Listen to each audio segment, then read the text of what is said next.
Morning, everyone. Call this meeting to order at 10 a.m. Agenda item number 1, I'd like to ask Sierra Pizarro with our Communications Department to lead us in the National Pledge, followed by Commissioner Chance Brown with the Texas Pledge.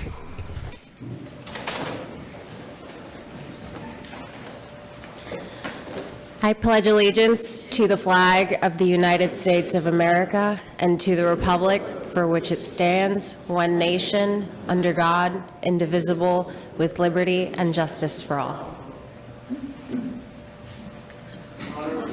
I pledge allegiance to thee, Texas, one state, under God, one and indivisible.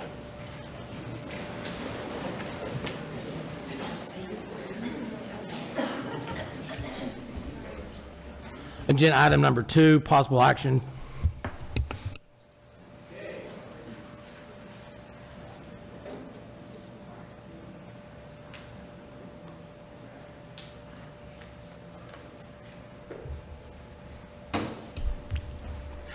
Agenda item number 2, ask for a motion to excuse any absences. Nobody's absent, so we'll go to agenda item number 3, opening remarks from the chair.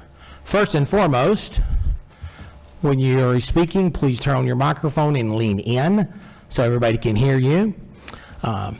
This is the first opportunity for CE being outside the February meeting. And I'm just curious, how many people are here to get CE for continuing education by attending a commission meeting? Anybody here for that? Would y'all stand up? Good job. Well, thank you for being here. Make sure you sign in. Make sure you sign out. We're going to watch this CE really close. Okay. If you're here to speak, there's a slip in the back. You can sign up to speak during the public comments. If there's a specific agenda item, please put it on there. Big kudos to the staff, the committees, advisory groups. We've had a very busy 60 or 90 days. We had a lot of committee selections, advisory selections, rule changes, some of them mandated by the legislature, and just what an awesome job staff did to make sure that we're in compliance. I know it wasn't easy getting some of it done, so kudos to them. Kudos to the commissioners. We had 2 selection committees we'll talk about later. One of them, I think y'all met 1 time. I think the other one met 3 times to make sure we put the right people in the seat on the bus, like the old good to great. And just, y'all, this commission job is not once a quarter for 3 or 4 hours. You have no idea how much time these commissioners spend reading and listening and doing everything in the same way with staff. So as chairman, I just want to say kudos to that. We've got a lot to cover today. Most of the stuff that I could comment on will be covered later in the agenda, whether it's executive or whatever it is, selection committees. So that's my opening remarks, and again, welcome. Agenda item number 4, we're going to recognize some departing members from the Texas Real Estate Inspector Committee. This committee is, I think, one of the most important committees we have. When someone buys a house, it's usually their largest investment. And Texas is very fortunate to have licensed inspectors with operating procedures and everything. And the people that sit on this committee, they spend countless hours fine-tuning what should be expected, what should not be expected. And I'd like to recognize the following members that are stepping away. Their term has ended, and that is Steve Reinhardt as an inspector, Keisha Moulton, a public member, and Dave Motley, a public member. But I want to specifically recognize Sean Emmerich. He's here, and I'd like for him to come up and get this little plaque of gratitude. And I understand you brought your apprentice with you. He can come up also. And actually, you're not going to be an apprentice, but yeah. Is he pretty cool? I think he is too. Thank you. Yeah, let's get a picture.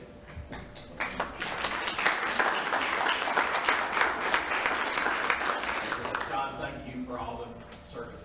Appreciate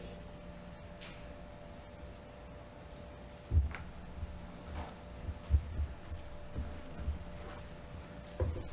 It's kind of neat to see someone actually in person, not on Zoom with 14 faces floating around. So, and how cool to bring your son. Okay, let's talk about some of the appointments. Agenda item number 5, Appointments to the Education Standards Advisory Committee. I'd like to thank Commissioner Jason Hargraves, Commissioner Chance Brown, and Commissioner Renee Harvey Lowe, for sitting in this selection committee. They appointed the following people to the Education Standards Advisory Committee, better known as ESAC. Amanda Nichols will be a license holder positions, along with Cassie Scott, Thomas Carl Leatherman, alternate Selena Tinglin. The educator providers will be Brian Underwood, Cynthia Bass, alternate Job Hammond. Public positions, Rita Blevins with alternate Mark Hernandez. Are any of those people here today? Okay, well, thank you for your service. We look forward to you moving ESAC to the next level. The next appointments are to the Broker Responsibility Advisor. I think we need to vote on that. Oh, I'm sorry. I would entertain a motion to approve the recommendation from the search committee. I got a motion. Can I have a second? Any discussion? Hearing none. All in favor? Aye. Any opposed? Any abstaining? Motion carries. Okay. We're in this for 6 minutes, and I've had general counsel stop me twice. This is going to be a good day. Agenda item number 6, appointments to the Broker Responsibility Advisory Committee, also known as BRAC.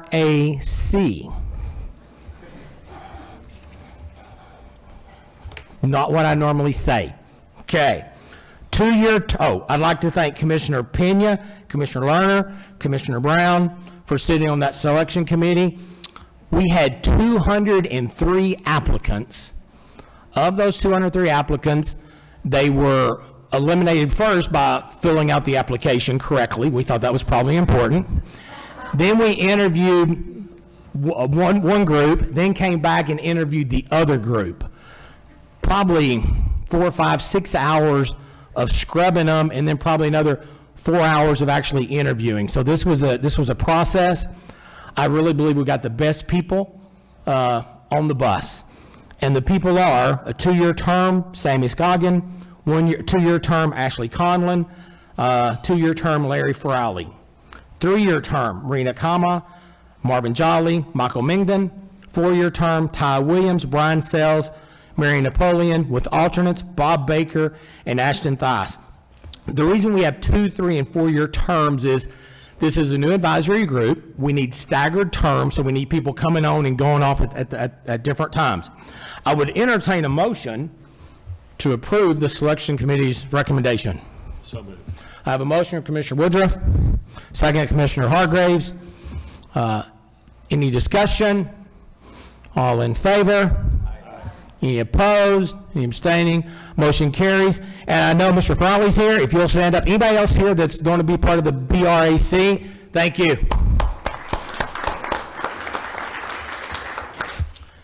Now I'm going to skip to agenda item number 27. We have a representative from Pearson View regarding the administration of our license examination. I will ask them to please come up and do the little presentation. You're going to start, Jennifer Wheeler? Good morning, Chair and Commissioners. It's my pleasure this morning to introduce to you Joel Norris, Paula Cisneros, and Andrea Rodwanski here from Pearson View. They are here to give you a brief presentation so that you can have a better understanding of who they are and what they do for us. Paula is the Vice President and Regulatory Client Program Manager. Paula leads the State Regulatory Program Management Team, a key liaison group whose individual program managers serve as the primary contact with each of Pearson View's regulatory clients, making sure that client service expectations are met or exceeded and all client deliverables are furnished as requested. Additionally, Paula oversees the Pearson View regional offices, which provide a suite of back office services in support of the Colorado, Georgia, and North Carolina state licensure program. Prior to joining Pearson View, Paula held various positions within the Colorado Department of Regulatory Agencies, Division of Insurance, where she developed substantial expertise in managing licensing and continuing education programs. She was responsible for driving and implementing key program initiatives, including in legislative initiatives, digital system conversions, and streamlined daily workflows. Joel is the senior director, of business development and the regulatory market segment. As Senior Director of Regulatory Business Development, Joel leads the team responsible for business development initiatives in the state assessment market. Joel has a proven track record of achieving results and generating growth by developing high-functioning teams and implementing effective business strategies. Joel has worked in the testing industry for over 25 years, serving in a wide variety of roles from measurement services to program management. Joel worked on many accounts, leading new contract pursuits while simultaneously supporting more than 36 testing and licensing contracts. During that time, he managed a variety of complex, large-scale assessment programs for regulatory certification and licensing system clients. In addition, Joel serves as Pearson VUE's executive sponsor to TREC. In this role, he will help make sure TREC is aware of new innovations in Pearson VUE technology. He serves as a sounding board for any issues and helps identify program improvements. Andrea has been with Pearson VUE for over 20 years, most of which has been spent in program management. As a program manager, she is assigned to clients as a liaison between the client and Pearson VUE's internal departments, such as customer service centers, test centers, content development, results processing, et cetera, to ensure the services within the contract are being met. She also works with new clients to launch new services and add those services to existing clients. Andrea has been our TREC program manager liaison since we initiated the exam program with Pearson VUE in 2014. So we are always in her ear, and she was always in ours. So if you help me, just join me in welcoming our Pearson VUE team. They have a presentation for you today. Thank you.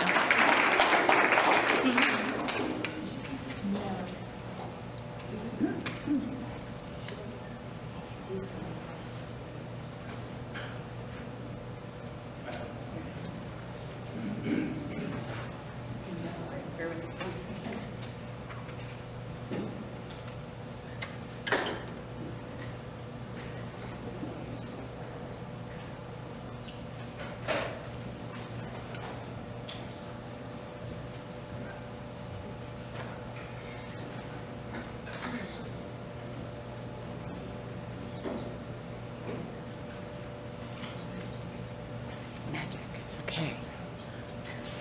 Joel, did you want to start? Perfect.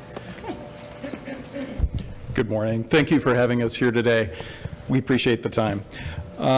Pearson VUE is a large-scale, high-stakes test development and delivery provider that has both national and international reach. We are one division of a small but very productive assessment unit within the broader Pearson corporate sphere.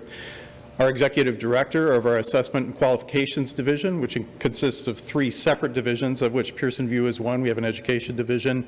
We have a clinical assessment division that's actually located here in Texas. And Art Valentine, who manages that entire group, is actually located just outside of the San Antonio area. We are happy to present to you today. We have a couple of things that we want to talk about that we generally present on to individuals here at TREC on an annual basis. It's part of our business review. It's sort of an abbreviated version of that.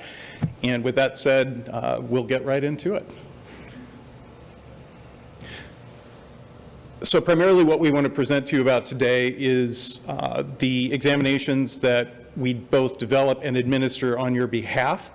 The first slide here has to do with the sales and broker examinations.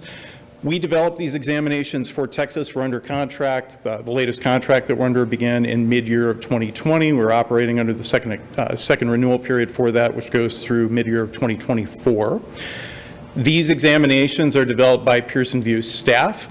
They consist of 2 parts. There's a national portion of the examination and there's a state portion of the examination. The national portion of the examination is actually undergoing a 4 to 5 year, sometimes a little bit longer than that due to things like COVID, job task analysis, where we basically review the content of the national portion of the exam. This, as the name implies, is content that is universally administered across all of our examination partners across the United States. So this is essentially shared content with Texas, but also with other states.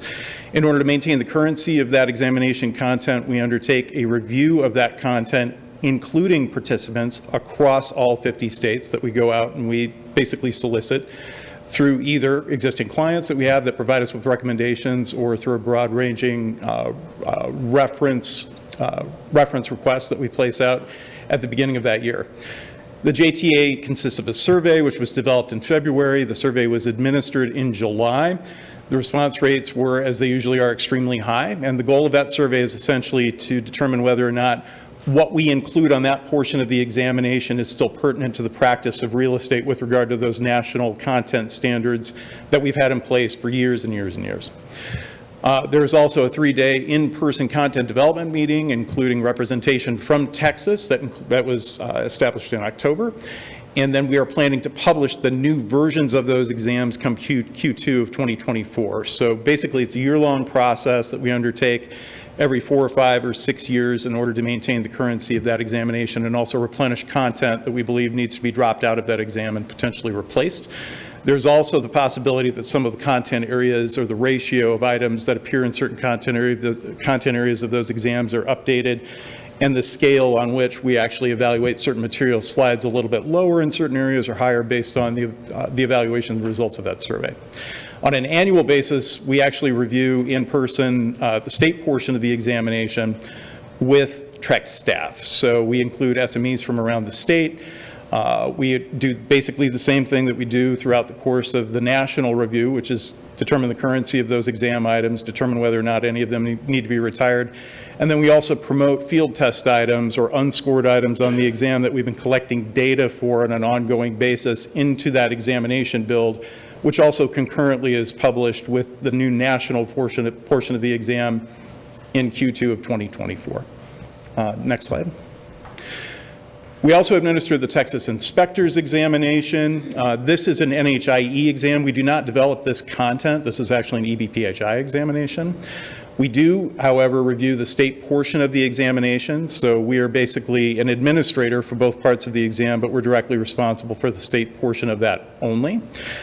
And the responsibility that we have is pretty much identical with regard to the state portion of the exam as it is for the sales and brokers exam, which includes annual evaluation of the content that we then put together and will republish on an annual basis or on an as-needed basis if there are legislative changes that need to be made on short notice. We do that with sales and brokers exam as well, which does occasionally happen.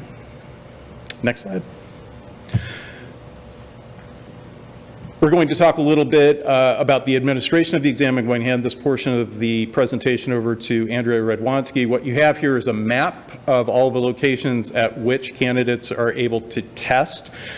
We have some features of this map that we'll describe in a little bit more detail, but of note is that during COVID, when we received permission to begin administering examinations in certain locations after we went through that initial period back in, between March of everybody remembers this, between March and June, we received permission from TREC to open up a considerable number of additional test centers at which we administer other examinations, IT examinations, some minor medical examinations, whatever they might be, outside of the previous channel that we were using, which was primarily Pearson-owned and operated sites that are represented by the blue push pins up there with the letter P. It's been immensely successful. So our channel is obviously significantly greater than it was before, especially in high-density population areas. It's proven to be just absolutely indispensable in terms of providing timely examination offerings to your candidates, and the expansion of those services also included the adoption of several military sites throughout the state. You also have the option to test outside of the state of Texas at Pearson-owned and operated test centers, as well as internationally at military sites, not just in-state, but out-of-state, both domestically as well as abroad. Andrea, do you want to provide some color to the map here? Do I want to what? provide some additional color. Oh, sure. Especially about. So, good morning. My name is Andrea Radwanski. I flew in from Philadelphia yesterday, so thank you for having us. So yes, on the map, you can see that the blue Ps are Pearson owned and operated sites, and then the orange pins, of which there are many, are our partner locations. And then we have our military sites as well, for a military member or their family that lives on base can test in the military locations. We did recently add a site. It was an existing site in Alpine that only tested a couple of clients, and so we were able to add the Texas real estate program to that location. Since we added it earlier this year, we've tested 2 candidates. It's in an area where there's not a lot of volume, but it's available to your candidates. And then next slide. Okay, so testing volume by location. So if you remember on the map, there was an awful lot of orange pins. Most of your candidates are going to the partner locations. These are locations that are owned and operated by each individual location, not by Pearson VUE. They control their own calendars, so some may be open 7 days a week. They may have a ton of availability, and as you can see, the sales and brokers candidates are going to those sites. So these are the top 10 sites for sales and brokers, and the highest volume, it starts at the bottom and it goes up. So Frisco, Dallas, Stafford, Richardson, etc. And then next slide, same thing, real estate and professional inspectors. Most of them are going to the partner locations, San Antonio, Houston, Round Rock. And one thing I did want to mention on the map is the major cities in Texas, San Antonio, Houston, Dallas, Austin. We have multiple company-owned sites, and there are also multiple partner locations because that's where a majority of the volume is going. Okay, next slide. So candidate handbooks. One of the things that we do for our regulatory clients is we develop candidate handbooks. We hope that candidates are reading the handbooks before they go to test, because it prepares them on what they need to do to schedule an exam. For TREC, candidates have to first be authorized to take the exam. You can't just come to Pearson VUE and schedule your exam. You have to be authorized in our system in order to schedule an exam. So the candidate handbook explains what they need to do. We also help the candidate prepare for their exam. So we have sample questions, study materials, content outlines to help them prepare for the exam. When they're ready to schedule, we tell them what they need to bring to the test center, exam procedures, what they can bring into the testing room, what they need to leave behind, the exam fees, if they need to reschedule or cancel at any time. We give them that time frame. If they are scheduled to test but they're sick, we explain to them what they need to do to get that excused absence. And then if they require special accommodations, we give them information on how they need to apply for those special accommodations. And I'm sorry, and we have a separate handbook for sales and brokers and for real estate inspectors. And then we follow business rules as established by our clients. So in the case of TREC, it's an authorization program. So candidates cannot just come to Pearson VUE. We've set up the program, so we import an authorization file. We have that the authorization is good for 1 year, so candidates cannot test outside of that authorization period. These are requirements that we set up with the program when we launch a new program. Once candidates are ready to schedule, there's 2 options for scheduling. They can create a web account, which is easier for an authorization program because once you're authorized in our system, you're in our system. We have to find you by entering your first name, your last name, and your entity ID. And web registrations are available 24/7. It really is the most convenient way to schedule an exam. And then we also have a contact center, which is available 7 days a week, but with limited hours. Once a candidate schedules their exam, they're going to get a confirmation letter to the email address on file. If they need to reschedule, they'll get a revised letter, and those letters give them information on their test date and time, test center address. Again, the reschedule cancel policy will be on those letters, what they need to bring to the test center, what they need to leave behind, etc. If they have to cancel their exam, they're going to get a cancellation notice confirming that they've canceled the registration. Candidates need to be prepared to bring 2 forms of ID to the test center to check them in. They need to give a valid government ID with a photo and signature. such as a driver's license or a passport. And then they also need to provide a secondary ID with a signature, such as a valid credit card.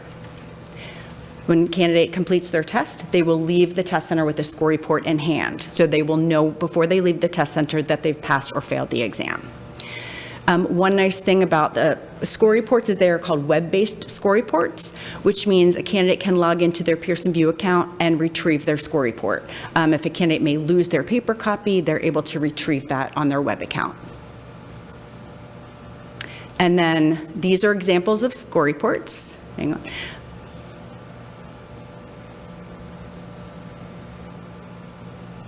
And obviously, it's impossible to read the data, but you can see the left and the right look different.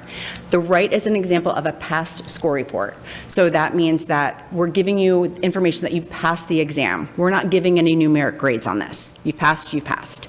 And then it gives you information on what you need to do to get licensed. If you fail the exam, we're going to give you a little bit more information. What you need to do to retest, if you need to take more education to get more authorizations. We are also going to give you a numeric score. It gives you what the passing score is and what your score is. And then we're also going to give you some diagnostic information to help you understand what your strengths and weaknesses were on the exam. And then the bottom is a link to our score report authentication website. And then there's 2 numeric values at the bottom. So if a candidate gives their score report to their employer, their employer can go to that website and click on or enter the 2 numeric values, a registration number and a validation number, and they can verify, excuse me, that Jennifer Wheeler passed her exam on this date. Because there's 2 portions of the exam, the general and the state portion, they're considered modules. You need to pass both modules to pass overall, but it is going to show, if you click on that information, how they did in each module. And then same thing for Texas Real Estate and Professional Inspectors. The passing score report does look a little different. We've got an additional paragraph at the bottom of that. Because this is a National Home Inspector exam, the EBPHI wants candidates to be able to advertise their achievement on passing their exam. So we give them information on how they can do that. And then we have landing pages on pearsonvue.com for sales and brokers and inspectors. So a user can go to one of those pages to get more information on the exam in which they need to take. Is that any questions for Pearson VUE? I've got one question. On the candidate handbook, when is that sent to the applicant? So they can access the handbook at any time. It's on the website, so they can access it at any time.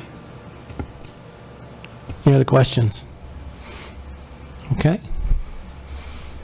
Thank you. Thank you so much. Thank you. Have a good rest of your meeting. I'm glad they stopped reporting the scores just between me and you. Back then, our broker did not have access to our scores. That's probably a good thing. All right, let's move to agenda item number 7. We will start the staff reports. Their very first report will be Education Standards Advisory Committee, Director of Education and Exams, Jennifer Wheeler.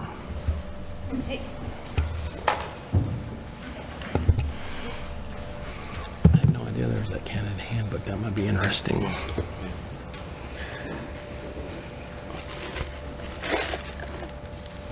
Good morning again. Just to follow up your question to Pearson VUE, I wanted to let you all know also that when an exam authorization letter is issued from TREC, meaning that they've satisfied all the requirements, we also include a link on that letter to the Pearson VUE candidate handbook. So they get it right off the bat. Okay, so this morning at this time, I am here in the capacity of reporting to you on behalf of ESAC. The Education Standards Advisory Committee met on October 2nd and discussed draft revisions to the Principles 1 and 2 course content outlines, and also discussed combining the Principles 1 and 2 courses into a single 60-hour Principles course. And with that, perhaps making that single 60-hour principles course a prerequisite to any of the other pre-licensing education requirements. With this, the committee asked staff to look into the feasibility of their recommendations, and we'll continue to look at that. We'll provide them with feedback at the January meeting, and they'll continue those discussions based on our feedback. I'm happy to answer any questions. The next meeting of ESAC is on January 8th. Any questions? Okay, thank you very much. Thank you all. Next up will be General Counsel Vanessa Burgess talking about the Broker Responsibility Working Group. Good morning. Agenda item 8 is the last report of the Broker Responsibility Working Group. The BRWG met on October 11th. In that meeting, the group, they discussed a few big topics that ultimately were recommended for the next iteration, which is that Broker Responsibility Advisory Committee to possibly take up. So one of the things that they discussed was file retention for brokers and sales agents, looking at the requirements under 535.2, and a little bit of a discussion as to whether sales agents need to have a requirement and rule as it relates to their files. No conclusion was ultimately reached on that, but there was a recommendation that that one move forward, and also the topic of substantive communications be further examined by the next group. The BRWG also continued its conversation regarding broker associates, and it's ultimately has a recommendation that the new Broker Responsibility Advisory Committee work towards developing a definition of broker associate. That's one. Explore how TREC can regulate broker associates specifically. Define the differences between a broker and a broker associate as part of that regulation. Have TREC notify a brokerage of disciplinary action against a broker associate who's affiliated with that brokerage, and to display the broker associate's affiliation with a brokerage on the TREC website. And we've talked about some of that in our workshops, and this is a bigger conversation. I think we're probably going to talk about it in the workshops following, right? Tomorrow, I think. All of that said, those are big topics, likely requiring some statutory changes should the commission as a whole want to move forward, but those conversations are happening. And then the group finally recommended that the new BRAC explore the structure of broker supervision as it relates to number of LLCs and sales agents that a broker can sponsor or supervise. Also a really big topic. So, with these discussions, ultimately the recommendation was to carry them forward to the new BRAC, and with some of the members carrying over in those staggered terms, they'll have that background information, that knowledge of what those conversations have been, but also to get some new perspective to bring forward to the commission as a whole. And then I will say, so this was the final meeting of the BRWG. This is a group that has achieved much over the last 3.5 years. I told them this in that last meeting. This was really my first group to work with closely when I started here, and I've just been, it's a very passionate group. They've served 3.5 years. They have not wavered, and they've gotten a lot done, and it's nice to have the conversations going and to see them continue with the BRAC. Any questions? Just a real quick comment. They have done an outstanding job, and I think that's why this commission thought it was important to move it from a working group to an advisory committee, just because they do bring up some big things that need to be lifted and taken to the commission. So anybody that served on BRWG for the last really 15 years or so, thank you. You have certainly moved this agency forward. Okay. Next up will be a report by Texas Real Estate Inspector, Committee Chairman Lee Warren. Good morning, Lee. Good morning. So the Inspector Advisory Committee met on October 16th for the final meeting of the calendar year. This meeting marked the last meeting for multiple members on the committee.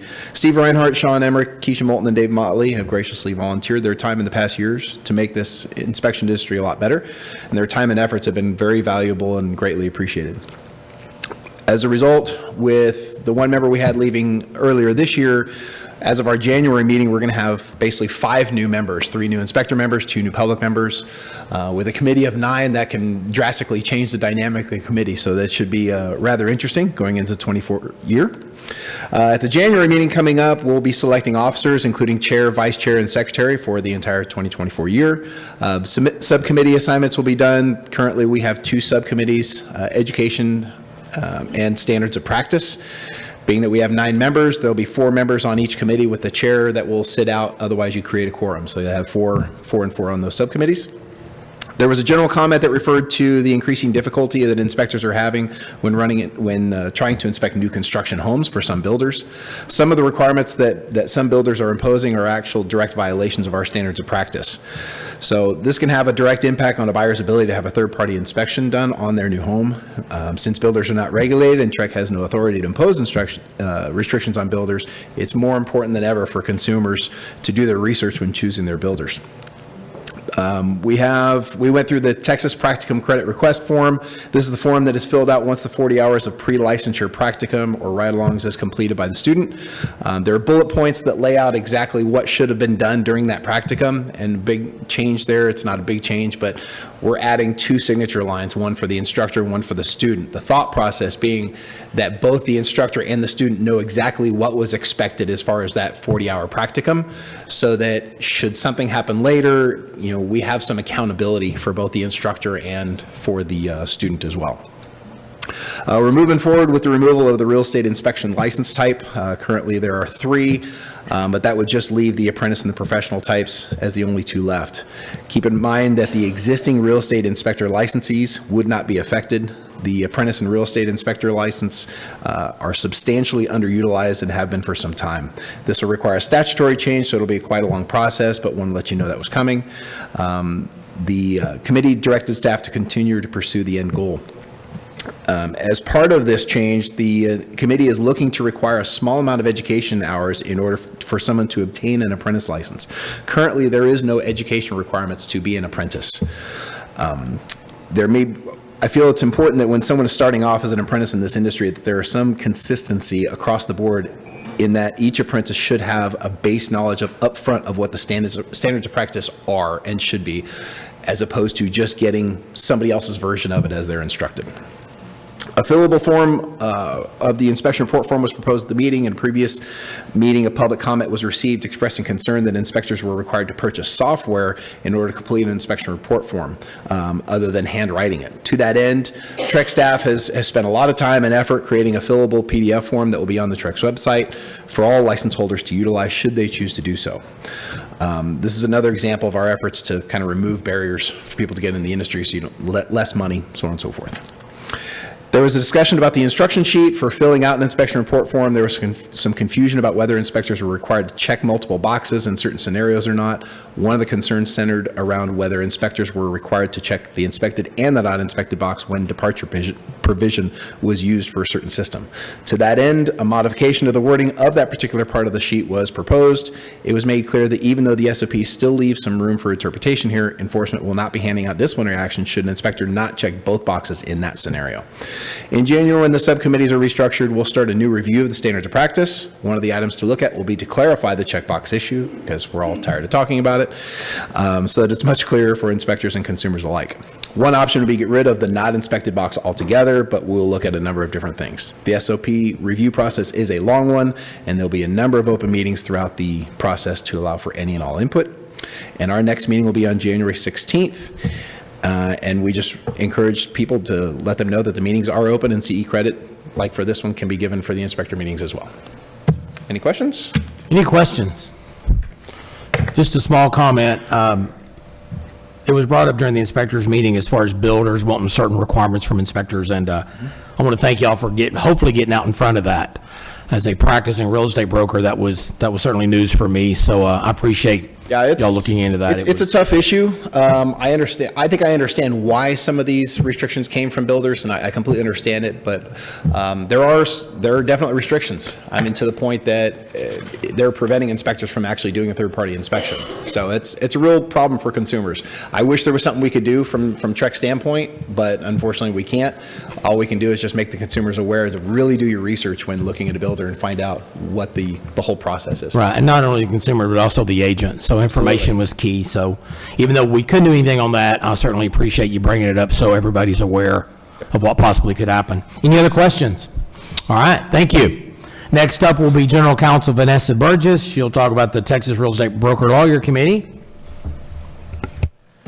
All right, good morning. And I meant to highlight this when I got up for BRWG, but for the folks who are here for CE credit, these committee meeting updates can be really valuable so that you know the conversations that are happening. This and the rules, we don't have a lot of rules today, but just know, those conversations about broker associates, about the requirements on file retention, those are conversations that are happening, and we always encourage participation, and this is a good spot. This and the recaps of the meetings to find out what's going on. So agenda item 10 is the report from the Broker Lawyer Committee. The Broker Lawyer Committee met on October 13th. The committee welcomed 2 new broker members. We've got Christy Tatum Jensen and Melissa Haley, as well as 1 new lawyer member, Leigh Trezal. All 3 were very active in their first meeting, which is impressive because it's a big group, a lot of personalities, but they got right in there and added some really great contributions. Co-chair John George has been appointed to another term, thus filling that second attorney position that was up for appointment. The group continues to deep dive on future changes to the contract forms, that we're not seeing them yet, but they're in that process, the whole laundry list, and examining language that they've recommended from past meetings.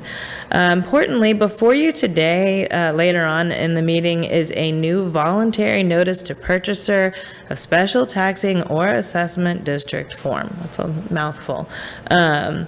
But that is the result of some conversations that have been going on, some legislative changes, and something that we know, we've been hearing feedback from the real estate industry is real and happening and frustrating to an extent in terms of trying to find the information that's required to be disclosed. So under Texas law, if a seller's property is located in a water district like a MUD, a municipal utility district, the seller must provide a notice that includes certain specific information to the buyer prior to execution of the contract. Water districts are required to post the notice containing information in this form on their website. However, if the district does not have the notice on its website, the seller can obtain the information from the district itself and then could use that information to complete the proposed form. So we know there's that requirement for it to be out there by the districts on the website. We also know there's been a little bit of a disconnect there. And so this form, it's a voluntary use form, but it allows a space for that information to be obtained and filled out. So we know this topic's been widely discussed within the industry. We've gotten a lot of questions. We do anticipate public comment on this form, and that public comment may be on the form, it may be on the whole process itself, but that is also informative of letting us know what's going on out there. So if anyone is particularly interested or passionate about this topic, which I know there are folks who are, I've heard from them, I would encourage them to submit public comment and to stay tuned or even attend the January 12th meeting of the Broker Lawyer Committee. Any questions? All right. Thank you very much. Moving right along. Agenda item number 11 is a report by the Executive Committee. This is found in your packet on page 9 of 270. We met September 28th at 1 o'clock. We talked about the trip to Arello, which is an international regulatory association with all the different regulatory agencies meeting and talking about what's going on. Texas is really looked at as really kind of being the leader of education and enforcement and everything. Of course, wholesaling was a big topic, as it always is. different licensing types was also a topic. The best part of the Arello is the Commissioners Roundtable, where commissioners from all over the nation and even Canada and other places get together and talk about issues that are facing their industry. And that's really where we first heard about the 40-year listing agreement. That's where that came up, and that's where, wholesaling came up. And I love it. I think Commissioner Lerner also agrees with me on this. The Commissioner Roundtable was not enough. There wasn't enough time to really dig deep, and so hopefully the next one will have a little bit more time on that. Also got an update about the Facilities Commission approaching us for very preliminary things about possibly moving. And Commissioner Woodruff and Commissioner Pena both talked about previous experiences where you had to move and the technology and everything. So like I say, this is very, very preliminary, but we definitely want to be in front of it. Mr. Slagle gave us incredible news. We have completed one entire fiscal year where every email was returned within 24 hours, 100%. So good job, Communications Department, everybody else responsible for that. That is really great news. Talked about Senate Bill 510 and the implications on our agency, that, we need to protect the personal data. Yet at the same time, it would be nice to find the broker's phone number or email so you can email them about a rogue agent. And so we are complying and we're working toward that. We know there's good and there's bad, but we will continue to move to be in compliance, yet at the same time do our duty to protect the consumer.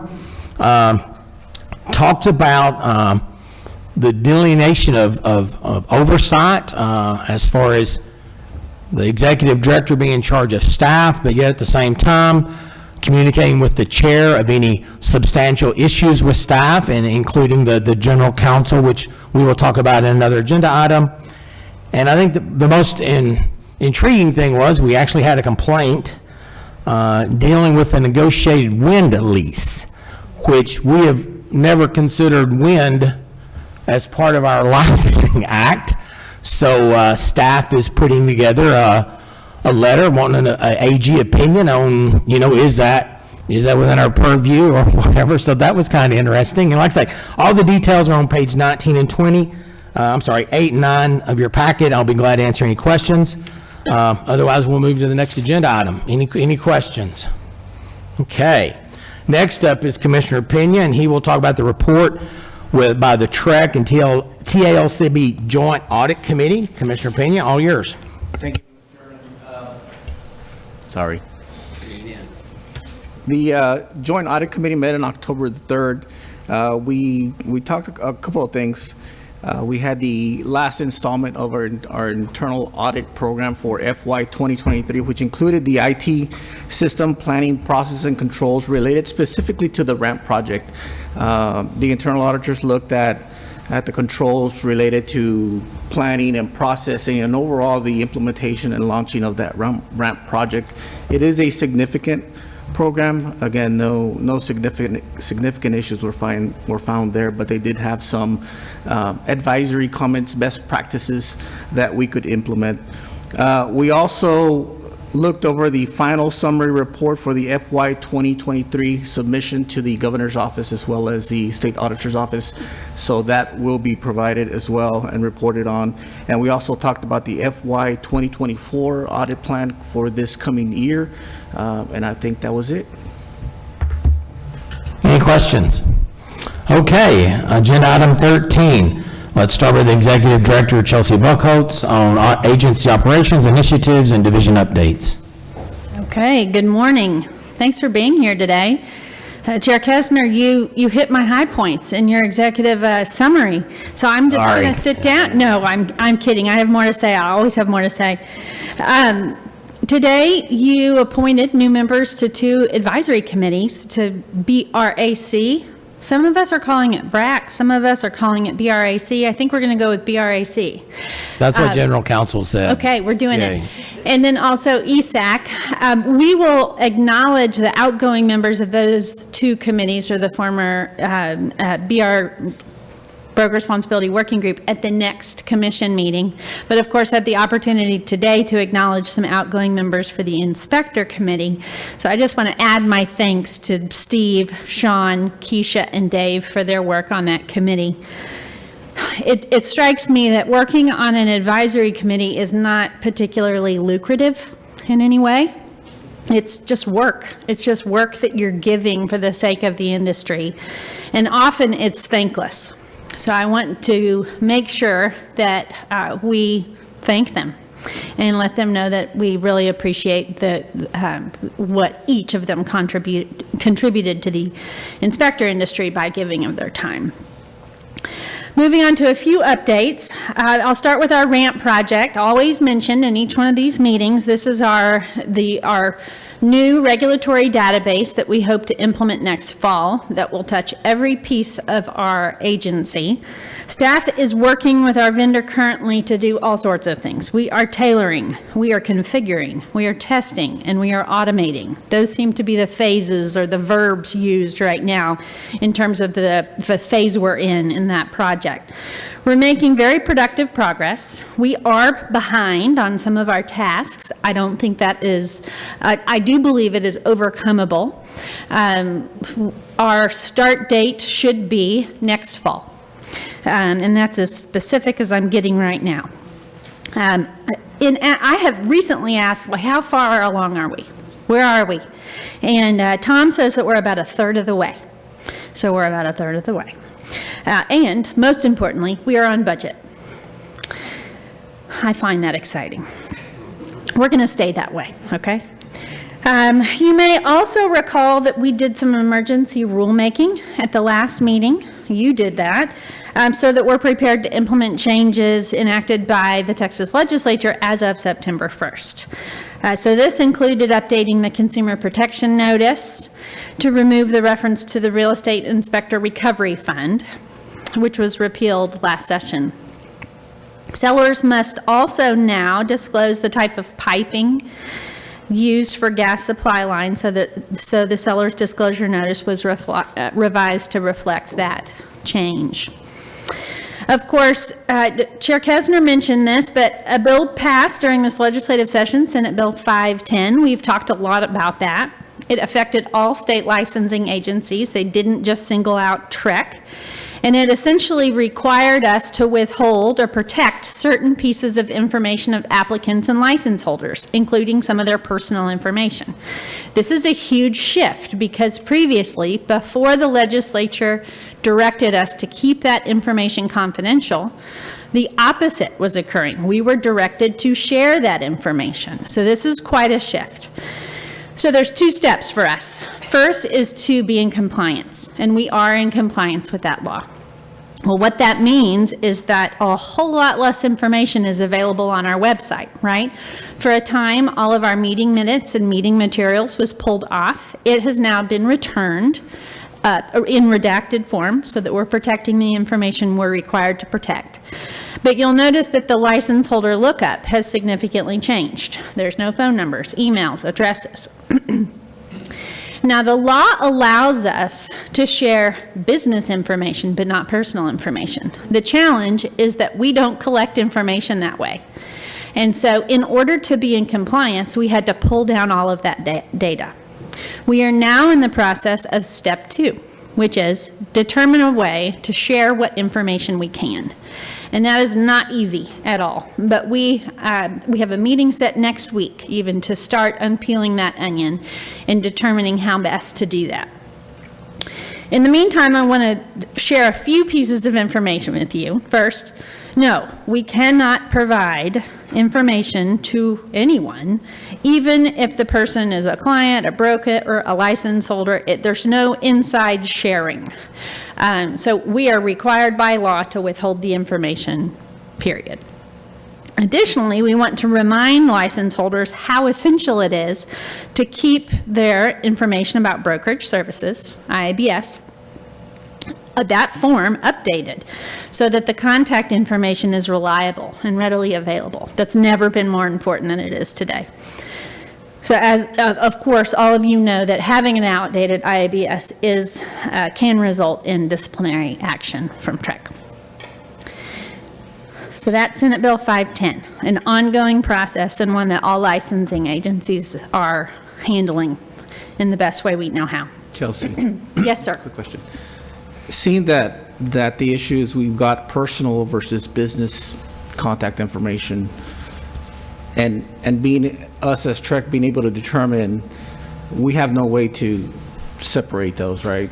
And so with respect to having licensees update their contact information, would it just be a matter of adding fields for business contact information versus personal, and then having them update their contact information? That's the first part. The second part is, obviously with the new ramp project, all this is taken into consideration with how we go forward. So we're kind of caught in the middle of a transition of, is it worth going back, fixing, the old system, or just addressing it with the new system coming forward in the ramp project? You've nailed it, and that's the onion we're peeling back. It's just how best to handle that.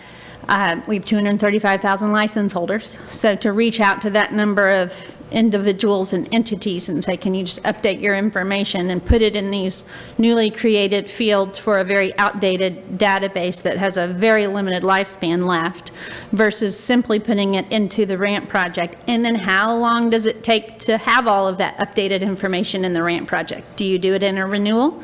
Well, then that will take 2 years, right, to be complete.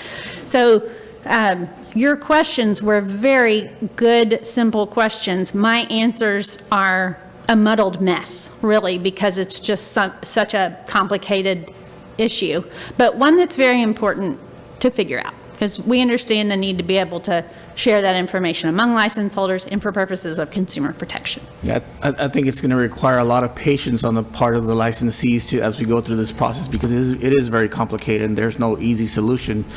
We're just caught in the middle of a new legislation that prevents us from sharing that information. That's right. And, previously, it's not all bad, I should say. We would get calls regularly saying, why are you selling my information to, anyone and everyone who's trying to sell things to our license holders? And the answer to that is, we're not selling it. We're giving it away for free because we have to. And so now that information is not being given out, sold or for free. But so in that sense, it is a protection of license holders, but it also makes their everyday life more challenging. Is there a way going forward on renewal forms and whatever to have maybe a checkbox or more information included on that form? Like HAR has a checkbox saying, I consent to having this information included on the website or whatever. The consent question is not an option simply because of the way that the law directs us to keep the information protected. I'm meaning like, I consent to have my office, whatever. So if they list something as their office phone number or their office address or whatever it is, even though it may be their home office, do they consent to do it? That's I think that will be part of our layer to unpeel, for sure. Yeah. Okay. A few legislative changes that went into effect in October. I want to mention those. Sales agents renewing for the first time, both active and inactive, are now required to, some of this is rule, some of this is legislative, but I'm going to just say it all, are now required to do their 30 hours of real estate brokerage course as part of their 90 hours of SAE. Of course, the GRI will satisfy this requirement. Additionally, active license holders, this is a rule change, whose license expires will be set to inactive status as of the expiration of their license, and any license relationships to sales agents and our brokers will be terminated. This is that look back process, and it essentially means that for those who do not renew timely and who supervise other people, the consequences are graver than they ever have been. If a license holder is a designated broker, then that business entity, any agent sponsored by it, of course, will be set to inactive status. So that implementation went beautifully, knocking on wood. We are hearing from people whose license were inactivated through that process, but it went as we expected it to go. So I'm really excited about that change. Another important thing that was implemented October 1st was the across-the-board raises that you approved in the budgetary process for our staff. We are very grateful. We have seen staff pay that generosity forward with 83.3% participating in our season of giving, which is the month of October, donating funds to support charities through the state employee charitable giving campaign and also through Holiday Wishes, which benefits partnerships for children so kids in the foster system can have presents during the holiday season. This totals just over $21,000, and we are sponsoring 42 children through the Holiday Wishes campaign. I'm really excited about that. I have told our staff that if we ever get to 95% participation, I will award 8 hours of additional leave around the holidays, and I think this is the closest we've ever come. So we're just chipping away at it at 83.3%. Looking forward to 2024, there's a few items from the legislative session effective in January. So one is the update to the wholesaling law. A license is still not required to sell a contractual interest, of course, in a property to a third party prior to closing, but as long as there's no other brokerage activity that's being performed. So a wholesaler does not need to have a license, but a wholesaler must now disclose their contractual interest or their intention to the seller who owns the piece of property. The law has already required a disclosure of what is being sold by the wholesaler to a buyer, but the disclosure to the seller is new, and that begins in January.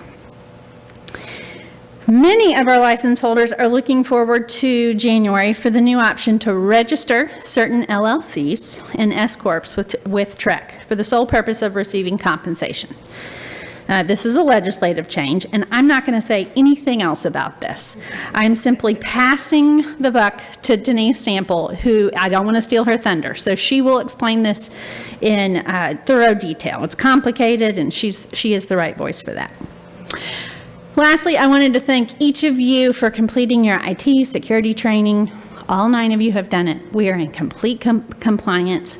Thank you for humoring my pestering. You are very kind to get that done all before the deadline of tomorrow, our TREC training workshop. So well done. With that, I'm happy to answer any questions or fill in any blanks that I didn't cover. Commissioner Lerner. Question on the RAMP project. A lot of state agencies, including planning examiners, are implementing like an AI component on their site, and I think plumbing is called Ask Kevin. And so it recognizes information on the site through natural language. Are we looking into including that as well? I think that would be more of a website development and less of a RAMP project issue. And so I think that, which we're really not to that layer yet. So I'm going to lob that question to Summer for when she provides her update. But I think that would be something that we could look into. Okay, there. Thanks. Anything else? All right. Since I stole your thunder earlier, I did forget to mention something in the executive report. We started discussing the succession plan. So if a broker passes away, what happens immediately to listings and agents and everything? And right now, y'all know how it works. It's 48, 72, 96 hours before anything can happen. So we're looking at, is there a way to where you can have somebody almost on deck to take over? And that's going to be some heavy lifting, but it is something we talked about. And I just wanted to add that's if you have a solution, let us know. We'd be glad to get an easy answer. Okay, Robert Hood, Director of Customer Relations Division.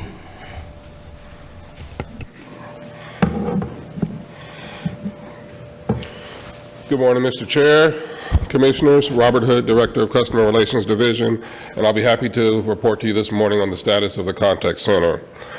My report this morning will be in 2 different parts. The first part I'd like to share about how the division performed over the past fiscal year in comparison to the previous fiscal years. And then the second part, I will report on the data from September 2023, which is our first month of the new fiscal year. On page 15 in your meeting materials, you will find the average calls a month per fiscal year. This data is helpful to see how each month compares to the same month of the previous fiscal years. Over the past 5 fiscal years, January is our highest call volume month, followed by March and August. This chart does include data from FY 2019 when our call volumes were high, so it'll be interesting over the next fiscal year to see if our average from month to month will give us a new indication of what our busiest month will be. Page 16. This is the same month-to-month comparison of fiscal years, but for our hold times. As the previous slide indicates, our highest call volume is in January. We also have our highest hold times in January. Once again, when 2019 data falls off, we will more than likely see a drastic decrease in these average hold times and a different indication of what our busiest month is. Page 17. This shows the time frames for the number of emails, shows the same time frames, but for the number of emails the contact center handled each month. This follows the same trends of the previous slides, where in January we're presented with more emails than any other months. Page 18. This should be a familiar slide that is presented to you on your regular monthly reports, and this indicates the average number of calls presented each month per fiscal year and the respective hold times for these months.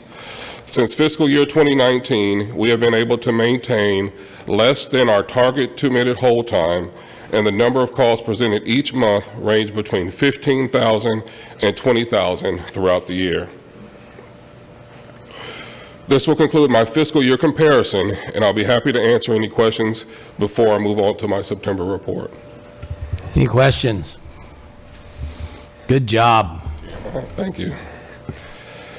Okay, page 20 will be the start of the September 2023 report. This past September, all metrics for the division trended in a very positive direction. The call volume for September was a little bit over 15,000 calls, which was an 8.5% decrease than the previous month of August. The hold time for September was 55 seconds compared to the 1 minute and 6 seconds in August. We had 22 staff members answering phones and processing emails in September. For the month of September, we were successful in maintaining a hold time of less than 2 minutes for 19 out of the 22 business days in the month. On the last day of the month, we received almost 1,000 calls in the contact center, and our hold time for that one day was 3 minutes and 59 seconds. Despite that one day, our average hold time for the month was 55 seconds. September comparison of calls between TREC and the board is consistent. About 90% of our workload is TREC related, and 10% is related for the board. Page 21. This is our 13-month overview of calls presented to the contact center and the hold times for the respective months. Over the past 13 months, the contact center has been consistently below our 2-minute target hold time, with the shortest hold time of 31 seconds in September, and our longest hold time of 2 minutes and 27 seconds in January of 2023. Number of calls presented over these months range from as little as 12,000 calls in November of 2022 and as many as 18,000 calls in March of 2023. Next, on page 22, you'll find the number of emails the contact center handled. In September, 2,816 emails were processed, all within 1 business day of receiving them. Then page 23, this is our fiscal year comparison of the monthly average number of calls we were presented each fiscal year with the average hold time. Only September 23 data is represented for fiscal year 2024 with 15,000 calls and a 55-second hold time. This will conclude all reports for the Customer Relations Division. I'll be happy to answer any questions you may have. Any questions? Yeah. Commissioner Hargreaves. How's your staffing? Are you fully staffed? We are staffed at 21 right now, 21 on the phones. What's authorized? 22, I'm sorry, 21 or 22. All right, cool. Thank you. Any other questions? Commissioner Bernstein. Do other agencies track this in this way? And is there a general information Yes, I'm sorry. No, it sounds tight, good, positive. Yes, other agencies do track this information, but if we were going to compare ourselves to them, we would be a lot lower, our hold time would be a lot lower than what theirs are. Okay, anything else? Thank you very much. Next up will be Director of Education and Examination Services, Jennifer Wheeler. Hello again, everybody.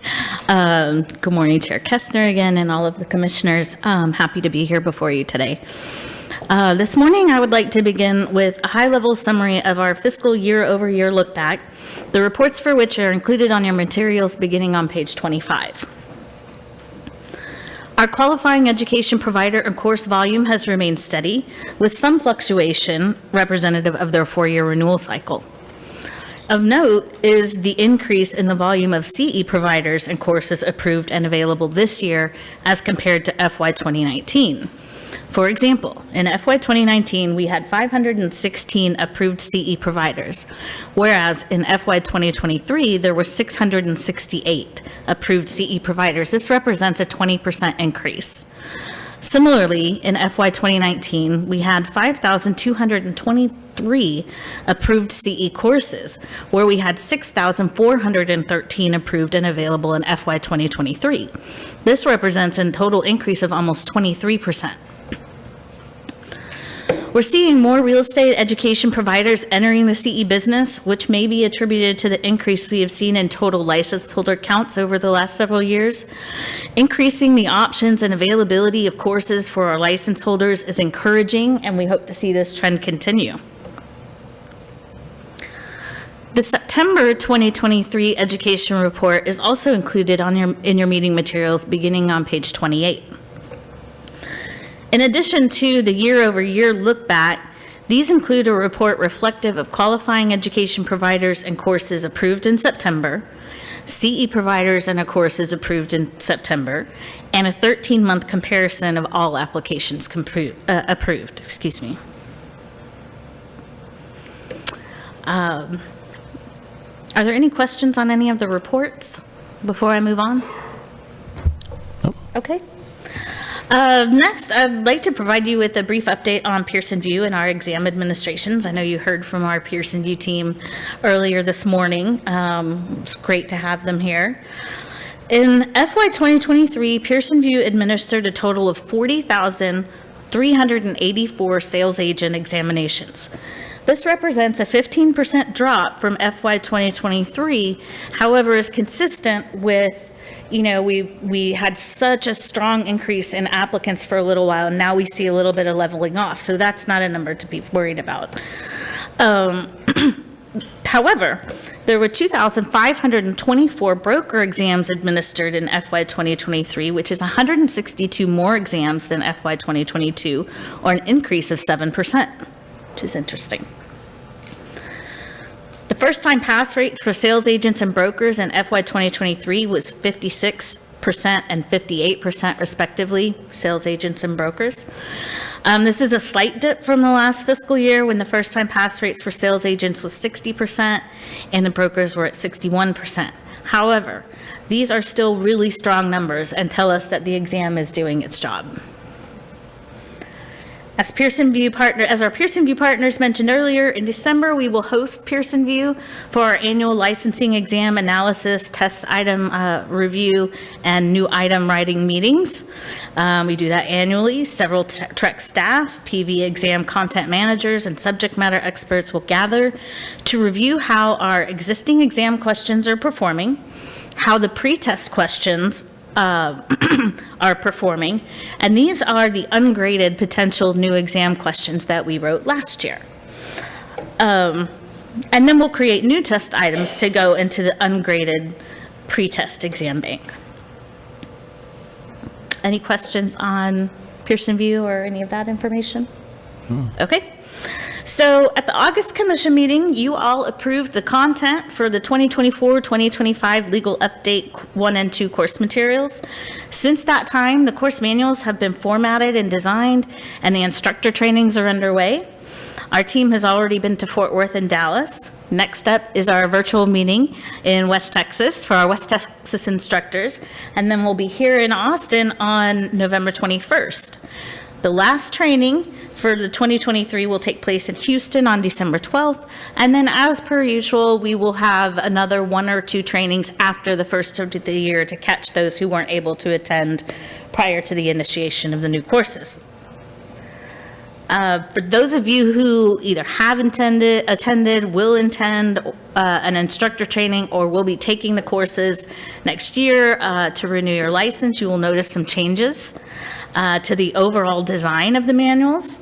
The books don't look like, just like they have in the past. We continue to discover ways in which our communications division, Summer and Sierra, and our TREC team in general can improve the dynamic nature of the manuals and the engagement level of these courses.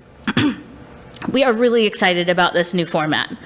And so far, we have received really great feedback. If any of you receive feedback, I know that instructors and license holders like to reach out to you. If you get any feedback, I would love for you to share that with us. And the last thing that I want to share with you is an update regarding our database management system. Members of our team have been working diligently with Acela to configure education applications in the new system. Of course, this is a long road, as our executive director mentioned, but it is exciting to see the new beginnings of what our education providers will see when they are able to use an online tool to submit applications. We have the opportunity to apply some customizations that will make the process as smooth and efficient as possible for the users. Similarly, we have the opportunity to configure a back-end process or the component that my staff utilizes to organize a workflow and process the applications once submitted.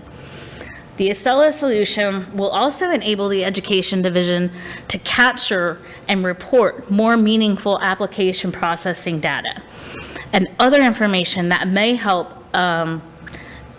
inform the direction of our division going forward. As I've mentioned in the past, this is a huge leap forward for education providers and our education staff, and we are really excited to share what's to come. And that concludes my report, and I'm happy to answer any questions on any of that. Any questions? All right, thank you very much. Thank you. Next up will be Denise Sample, Director of Licensing.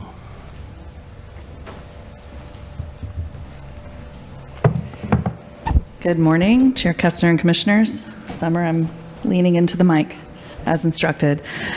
So this morning, much like with Director Hood and Director Wheeler, I'll start out on page 35 of your materials to give you a year-over-year comparison. And this is this section of the reports is through August of 2023, which concluded fiscal year 23.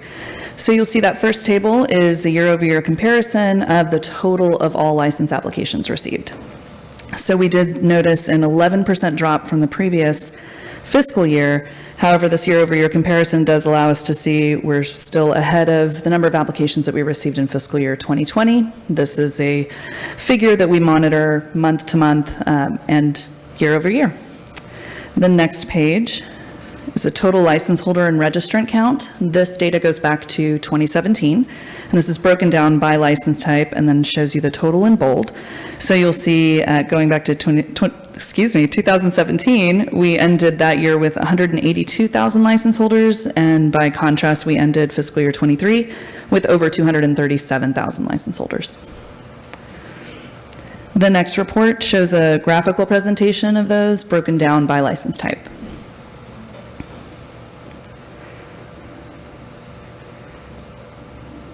The next page is this is the long-term fiscal year license holder count comparison. So this one goes back 20 fiscal years, just to kind of give a little bird's eye view, I guess, of our license holder counts and how they've changed. And you'll see the last time we had the lowest number of license holders was fiscal year 2012. So we've seen an increase in the total license holder count since that year. The next page shows a long-term renewal rate. So you'll notice the coordinating colors are even in odd years because license holders renew every 2 years, so we wanted to capture the same groups. And the key on this report, I would say, would be the renewal rate. So the percentages there, that's what we kind of key in on.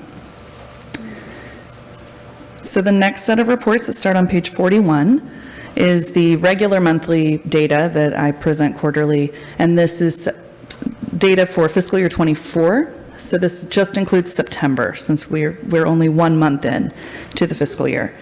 So you'll see the license applications received in the top right corner, broker and sales agent applications. The inspectors in the bottom left, and easement or right-of-way registrants in the bottom right. So by, I guess by the February commission meeting, I'll hope to have some preliminary numbers on the new registration type, and then you'll see, you can expect some changes to the format of these reports. So the next page is licensing renewal activity, and this is a comparison of September of 2023 to September of 2021, so 2 years back. And those renewal rates are also, in the case of the sales agent, slightly increased and hovering at the percentages we expect. The next page, 43, has the license holder counts. This is a 13-month comparison. And we ended September with a slight increase over August in the total license holder counts. The next page is a graphical presentation broken down by license type. And the last report is the license application processing time. And this, as a reminder, is the amount of time it takes in number of calendar days for the licensing team to provide a response to supporting documents received for an application. And the goal is 14 days, and as you'll see on the very right-hand column, we are within that metric for all the application types. So as promised by Executive Director Buckholz, I can provide an update on the business entity registrations that are part of the implementation of SB 1577. Right now, we've begun the process to build that application in our back-end database. This is going to operate very similar to a broker business entity license application, in that we're establishing that it's a valid business entity type, either an LLC or an S Corp. There are no other business entity types that are eligible for this registration. We're also going to be determining ownership percentages by the license holder submitting the application, which is something we do now with the broker license. And we'll be issuing a registration. So we're just in the very beginnings of that process. You know, the goal is to have this new application available to be submitted online in January, as soon as we're open for business after the new year. And this will be, I mentioned this, it'll be available exclusively online, and then the supporting documentation will need to be submitted to us, much like with our current applications. There is an article that was published last Friday, I believe. Yes, Summer's nodding. It was published last Friday that kind of gives a high-level overview, because we have started to, get questions from license holders who aren't sure how this impacts them, or license holders wanting to establish this type of business entity. Are there any questions about that process? Commissioner Brown. When these registrations come in, are we going to be checking that their special purpose? Are we going to be checking that their special purpose is specific to what the law says? Well, because you have to designate that when you form the LLC. That is an excellent question. I believe we're still, as I said, we're still building the application, and I imagine that the general counsel is about to jump on and explain about what we're going to confirm in that regard. From a licensing perspective, we are going to be establishing that the business entity is the correct type, and that the ownership percentages meet the minimum, that the correct fee is included, those types of licensing checkboxes. So there isn't a designation on the front end, as Director Sample pointed out. We are limited to what types of entities we can accept for this particular registration. So the LLC, the S Corps, there's an ownership requirement, an ownership interest requirement, but we don't have a statement or special purpose that has to be designated on the front end. Of course, they're only allowed to receive compensation. That's the only type of brokerage activity they can do. So if they do other things, that then becomes an enforcement issue. That then becomes an unlicensed activity issue. So it's sort of like, on the front end, we don't have a limitation that they have to set forth or anything. That's true for both the creation of the entity and also for the registration. But it turns into an enforcement issue if there's an issue later. So effectively, what you're saying is, if somebody sets up an LLC to receive compensation related to their licenses, right? They cannot go set up an internet business for Amazon through that LLC. It has to be exclusive for the use of that. Exactly. Of that license, right? Yes. Not for selling widgets in conjunction, because I've seen different people use their LLCs for different purposes, as do I, right? Yeah, so the only thing that these registered entities can do, like you just said, is receive compensation on behalf of that license holder. If they do Nothing else. anything else, advertise, anything else, Right. any types of brokerage activity. Okay. That's all we can. So my point to that was, when you actually register with the Secretary of State, there is a way to designate it as special purpose, and the purpose being collection of real estate commissions only, I think. as opposed to a general purpose LLC. Through the SIC codes, that's the only way, through the NAICS codes. Yeah. And the SIC codes. So, yeah, so we don't have that limitation in the statute. We just have the limitation that it's got to be an LLC, it's got to be an S corp. There may be some things that the Secretary of State does on their end, but for our purposes, we're checking to make sure it's that entity type that it has to be, and that the ownership interest is where it has to be as well. Bare minimal, could we not have a statement of affirmation that you are registering this strictly for a compensation? I mean, that could be part of the registration where you scouts on, or right, the application for the registration. Well, we were going to make that part of the introduction or the landing page, as well as, additional information on the website. This is what this registration exists for, but I'll let General Counsel Burgess add on. Well, I think what we can do is we can take this feedback, so if there is interest in something along those lines, this is making me think I do want to go double check a couple of things as we're developing this, because it doesn't go live until January 1. So these questions and this feedback is helpful. So we'll take it back, because we're in, I'm not going to say constant communication about this, but it feels like it. Just trying to develop this new process so we can look into something along those lines. We had discussed it, you're right, as being something on that landing page, and that's because this is a carve out from regulation, right? So it's a registration that says I meet the requirements of statute, which are, that ownership, the type of entity, the use, like no other brokerage activity other than the receipt of compensation, which is what we can control, right? That's where the carve out is related to that component of it. But what we can do is take this feedback and keep working through it and see, maybe a certification does make sense. I know we have it for other places. I'm saying this and I'm not the licensing person, but it's a conversation that we can have and see how that would work. I think it's a very, very valid thing to do, because on the onset, you're putting them on notice that, hey, this is the only thing you can use with this entity. You can't sell candies, you can't do, and I know people set up LLCs for different purposes. Well, like for the business entity broker license, we don't capture that type of information, what the purpose of the business entity was when it was formed. What we're looking at for the broker license, which will be similar for this registration, is the ownership percentages and that it, is the correct type of business entity. Additionally, for the broker license by a business entity, we're also establishing that the designated broker has managing authority. And so that's, I think I've talked to several commissioners about this, that it's a little bit harder to establish the managing authority when they don't have an ownership stake, which is all allowed, but those are the kinds of checks that we do with the broker license application. And so this What you're going should to get be- is, and I think you're going to find that, as been my experience, is when people open up or set up an LLC, they may leave it dormant for several years until they decide to use it, right? And the initial setup, as Chance was mentioning, might have been for something else.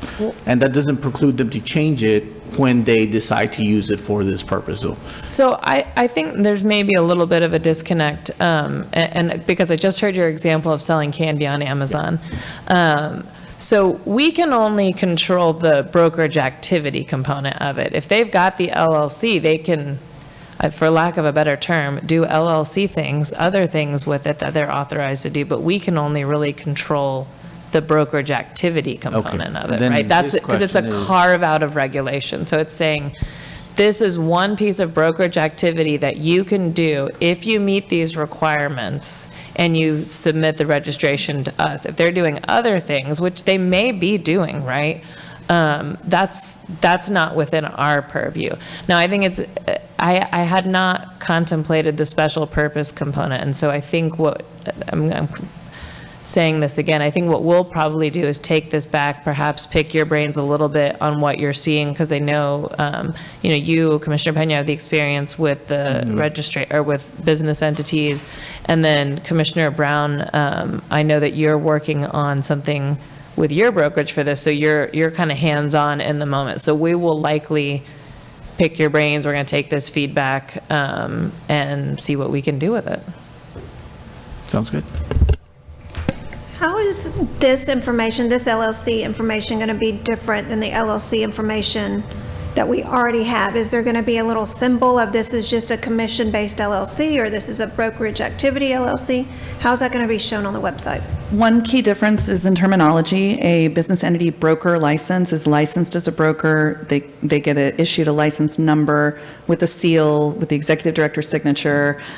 This will be, the approval will result in a letter that says your registration as a business entity, and of course this will all be edited, but it'll be similar to, a notification that the registration as a business entity that's exempt from having to be licensed has been approved, with some instructions, perhaps some information about, if anything changes, here's the process to get fully licensed. But that'll be a key difference. I think we've begun to explore whether this will be listed on the website, like the license holder search, or how that will be displayed. But these are the beginnings of the process. What we're starting with is the back end, making sure that we're able to accept those applications, that the fees are configured correctly, what results at the end of the approval process, and things like that. So as the website's concerned, I think you have to list it, because if we're paying a commission to that company, we don't know if that person's licensed or not. So that would be the only way to check. The commission is paid to the brokerage. Right. The brokerage is the only one that can pay that registered LLC for compensation. So if I'm paying you and you pay your agent and their LLC is not registered, that is on your brokerage, not mine paying it. Y'all, this goes back, we need this registration to protect the broker, to make sure that they're paying someone that is allowed to be paid. And I mean, to me, that's the simplest thing is brokers, you better not write a check to anybody that does not have a valid LLC registered with TREC, period. And so it's going to be internal, goes back to those famous two words, broker responsibility. Yeah, but I think getting the application or whatever right is going to be, that's going to be the number one thing. We cannot come out of the gate missing something. It needs to be perfect to start with, and that's difficult, but we can do it. What happens when one of these LLCs has directors or managers that are not licensed and the commission's going to that LLC? If that LLC is registered, the broker can pay that LLC. Even if you have unlicensed people within that LLC? I mean, the ownership requirements are right. met. Yes, and that may happen for a whole host of reasons that are okay. I think, and the reason we wanted to do this, and I knew there was going to be a question about the website display, because I think that's what you're asking, is like the outward display. But this conversation that we're having is a conversation that is being had everywhere, as far as we can tell. It's on Facebook. Just the other day at Sabor, I was getting questions that indicated to me of, okay, this is complicated. There are a lot of questions, and the most important thing that we can do is communicate what's happening, where it's going, and do that strategically and timely, which I think is where we are right now. We've got the rules, hopefully to be in place, right? But now is the messaging, which you didn't want to do prematurely because of the January 1st effective date. But now we know we've got the rumblings of industry people not we've got people saying there's not going to be a requirement for people to be licensed anymore, right? That's not the case.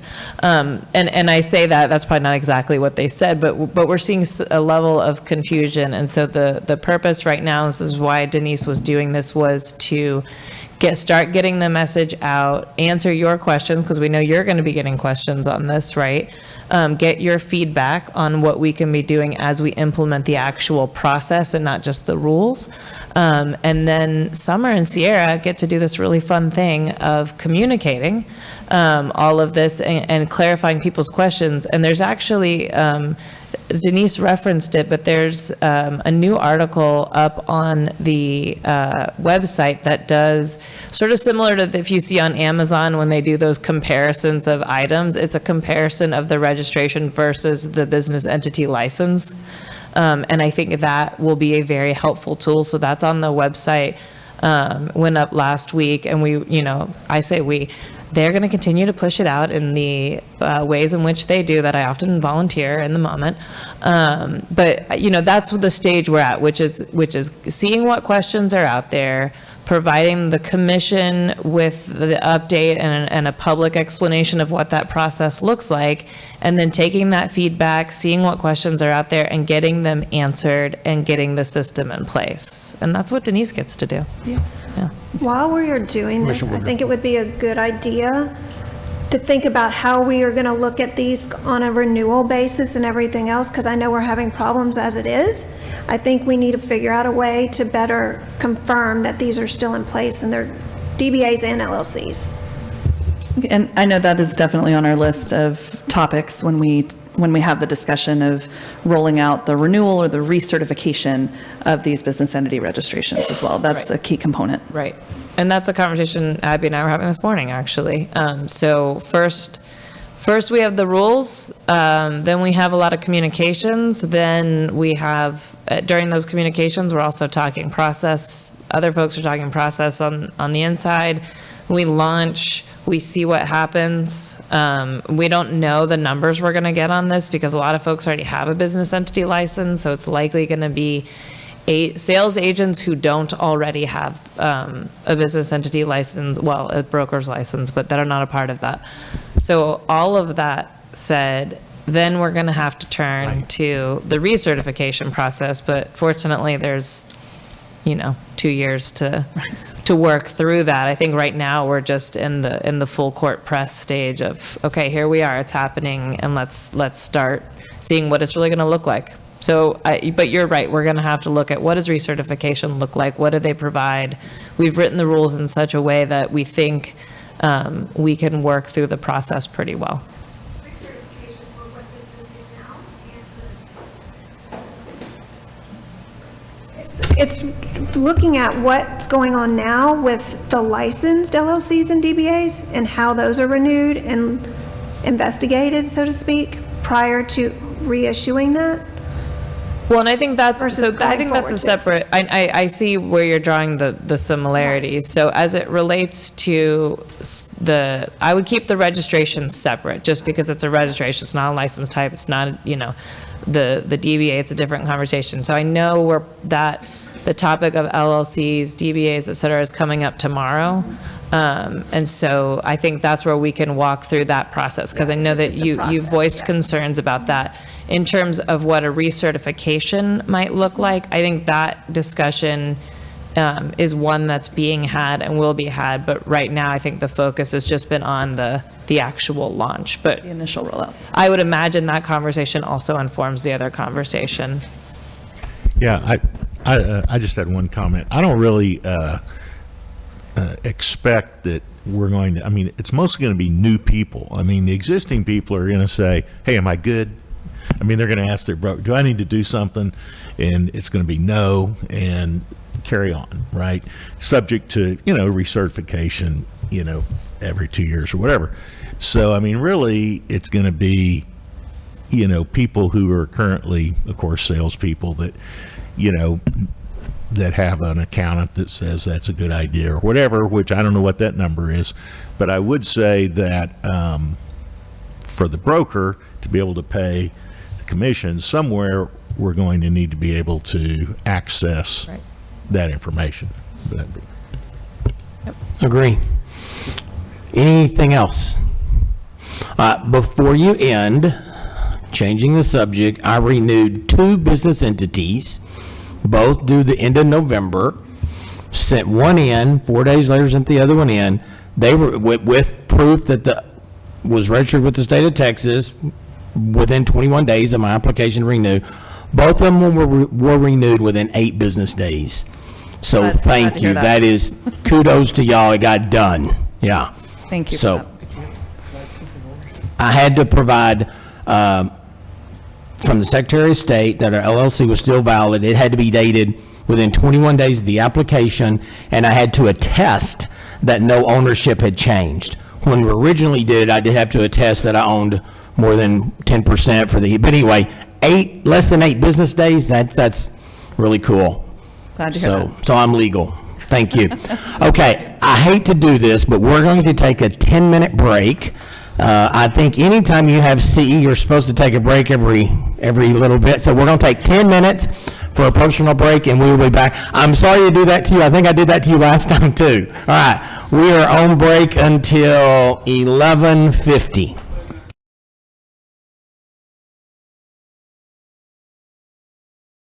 Back to order 11:52. Next up is May Cooper. She will be here for the enforcement. Agenda item 13E. Welcome. Thank you. Good morning, Commissioner. May Cooper, Deputy Director for the Enforcement Division.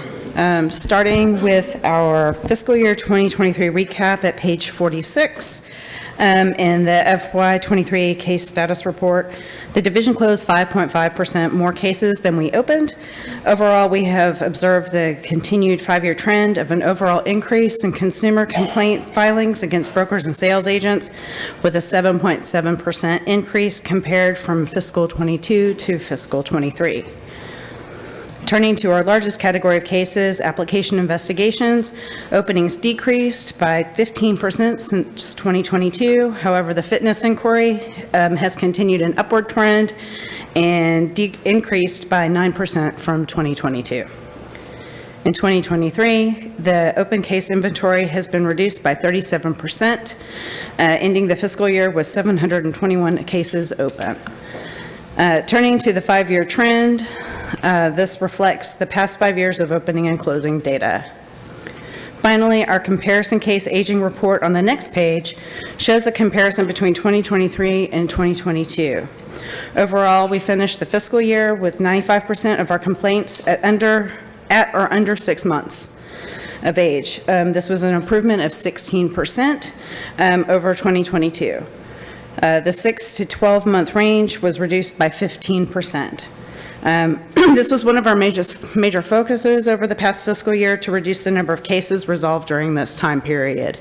The average number of days to resolve was improved from 219 days in fiscal 2022 to 152 in 23. The increase of staff granted by the commission has helped turn around our case aging and will put the division in a better position to increase our efficiencies and improve our overall time to resolve complaint-related issues. Before I move on to our September reports, you may recall that our advertising compliance program was launched in April of 2023 to help bring our license holders in compliance with our advertising rules. When a complaint is filed to get a license holder, they have 14 days to come into compliance, and then we can dismiss that complaint. Under this program, since it's launched, we have opened 14 cases. Of those, 9 were dismissed for compliance, 2 are resolved with formal disciplinary action, and 3 are still open at this time. Just to note, the information about this compliance program is going to be included in the legal update courses. We expect that this will bring more awareness to the program and also an increase in those types of cases. Excuse me. Moving on to the September report, starting on page 49. In the case status report. As we start the year, staff has opened 516 cases and closed 508. The case aging report reflects that 94% of our cases are under 6 months old. 1% of these cases are in the 12 to 18 month range in September. You will be presented with 3 of those cases today. The remaining cases have been closed or settled by the time of this meeting. Turning to the complaint subject categories report on 51 and 52, there are no notable changes or trends from the last time we presented this report. The top 3 categories are sales, other, licensure issues, and breach of fiduciary duty. Before I conclude my report, I would like to note that a group of enforcement staff, including myself and Director Malloy, have been meeting with Acela to work on tailoring the enforcement part of our new database, and also developing online timeshare applications and fitness determination inquiries. This new database will assist in streamlining our workflow and increase automation in our complaint process. One component that will be totally new is accepting complaints through an online portal, and also it will allow regular case notifications for our complainants and respondents, and also give them the ability to directly give us documents through this system. So we're looking forward to these changes. This concludes my report. Does anybody have any questions for me? Commissioner Lerner. I noticed since the Senate bill that disciplinary actions are not on the website from 2016 and before. Are those going to be put back up? I do not have an answer for you on that. I can get back with you about that. Thank you. I've got a question on the advertising compliance. So there's 14. I'm figuring 3 are still within the 14-day period. So 9 of the 11 were solved without just done. It's part of the new legal and legal 2. I would hope, I mean, if you're getting 9 out of 11 to fix it themselves, I think that's progress. I would hope the complaints certainly increase tremendously. That way people know what they don't know about their advertising. I think it's imperative for the enforcement committee or the enforcement division, when you see a big increase in that, let us know. Because if we need additional resources to handle that, I think it's something as a commission we will certainly give to you, because I think that is one of the best things we've done in a long, long time, is trying to streamline some of those advertising compliance issues. So I know we added some people this year, but if it gets to the point where we're getting a lot of those and you need the additional help, let us know, because the average with 95% being under 6 months, that's huge. Thank you. Y'all are doing an awesome job. I just don't want this to put you back behind the 8 ball. We're here to help you do what you need to do as a commission. Thank you. We appreciate that. Okay. Any other questions? Do we know how many people have used that new process? There's been 14. There's been 11 that are within the 14 days, and 9 of them fixed it without any further notice than, is that, there's 14, 3 are still within the 14-day period. So 9 out of the 11 fixed it without anything else besides a letter, phone call, or whatever. So that's huge. Yeah. Like I said, with the exception of those 2, everybody's been able to get into compliance within that 14 days. So. Well, thank you. Thank you. Good job. Okay. Tom Watson, Director of IT. Well, they sure have been using your IT department a lot. We've been busy, for sure, yeah. Good morning, Mr. Chairman, Commissioners. Before I start with my monthly or regular report, I would like to just append what Chelsea was saying about AI.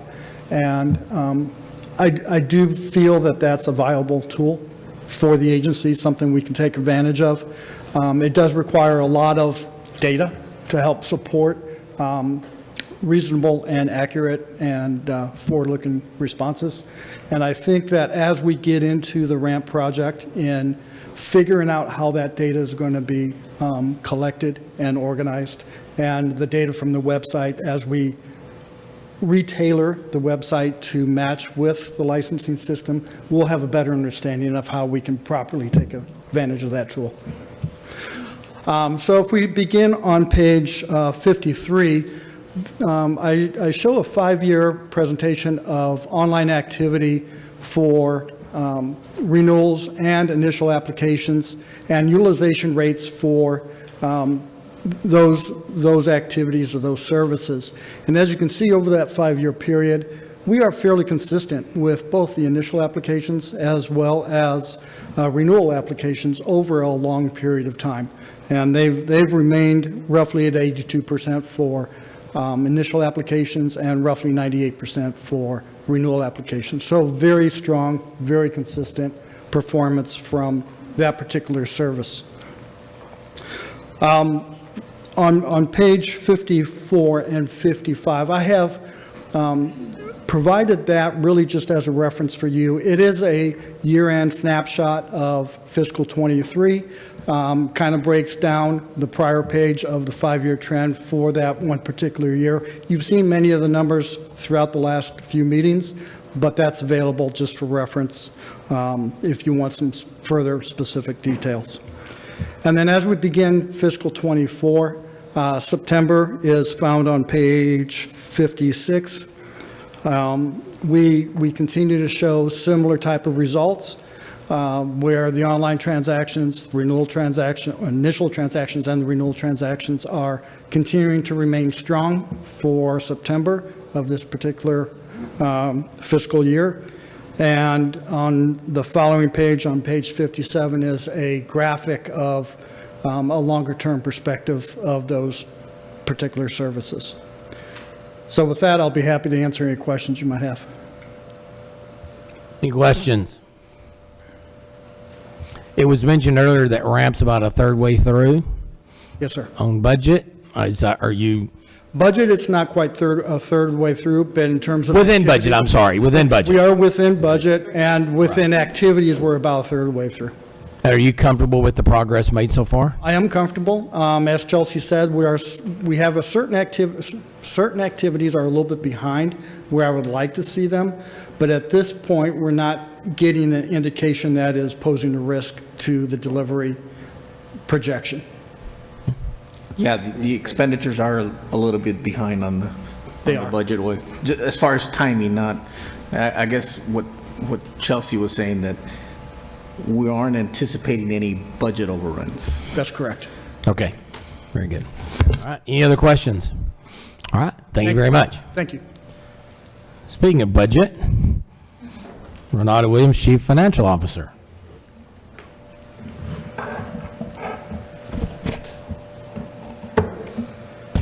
Good morning, or good afternoon. It is afternoon.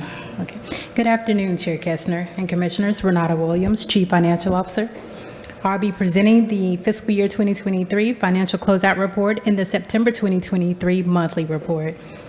Starting on page 58, we'll begin the FY23 closeout report review.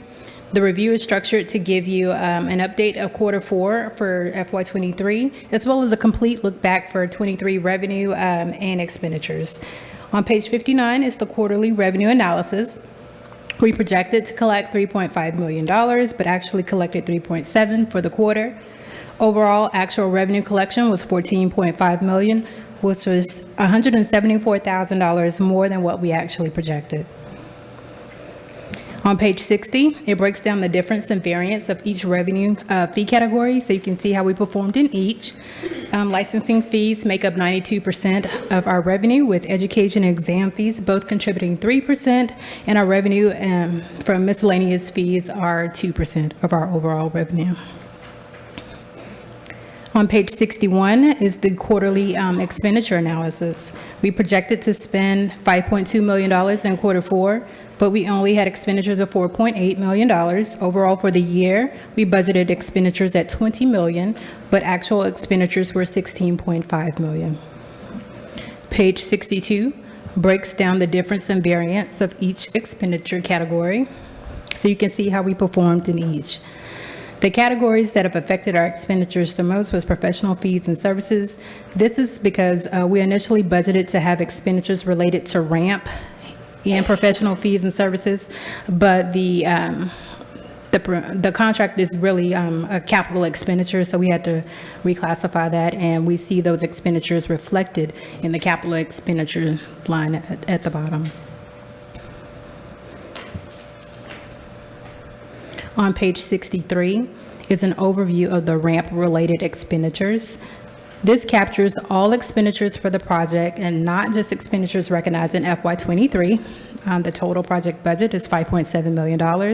Actual expenditures since FY21 is $878,378, with $636,000 being expended in FY23.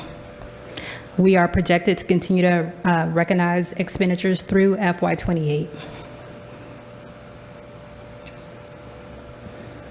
On page 64, this shows a monthly graphical representation, basically a year-over-year comparison of the revenue and expenditures for FY22 and FY23, so you can kind of see how we compare. And as you can see, we're kind of on track. Our trend shows that generally in the fall months, our revenue and expenditures are kind of level, and then it kind of peaks in the spring and summer months. And so we're continuing the status quo. Okay. Next page, on page 65, are snippets from our revenue dashboard that we create. Each tile shows you the actual amount collected, the budgeted amount, and last year's actual collection and a year-over-year percentage of change.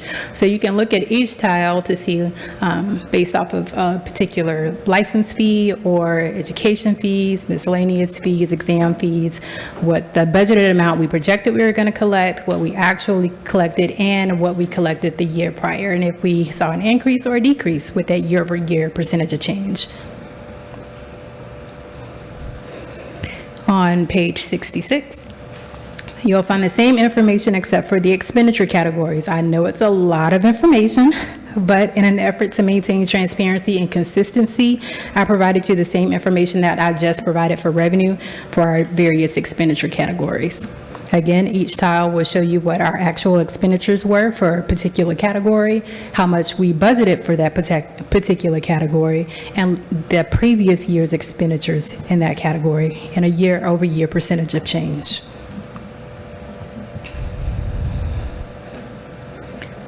On page 67, this will show you just our 5-year trend data. Here, you'll see our actual revenue and expenditures from FY 2019 through FY 2023. You will also see our approved budget for FY 24 and the proposed budgets for FY 25 and 26.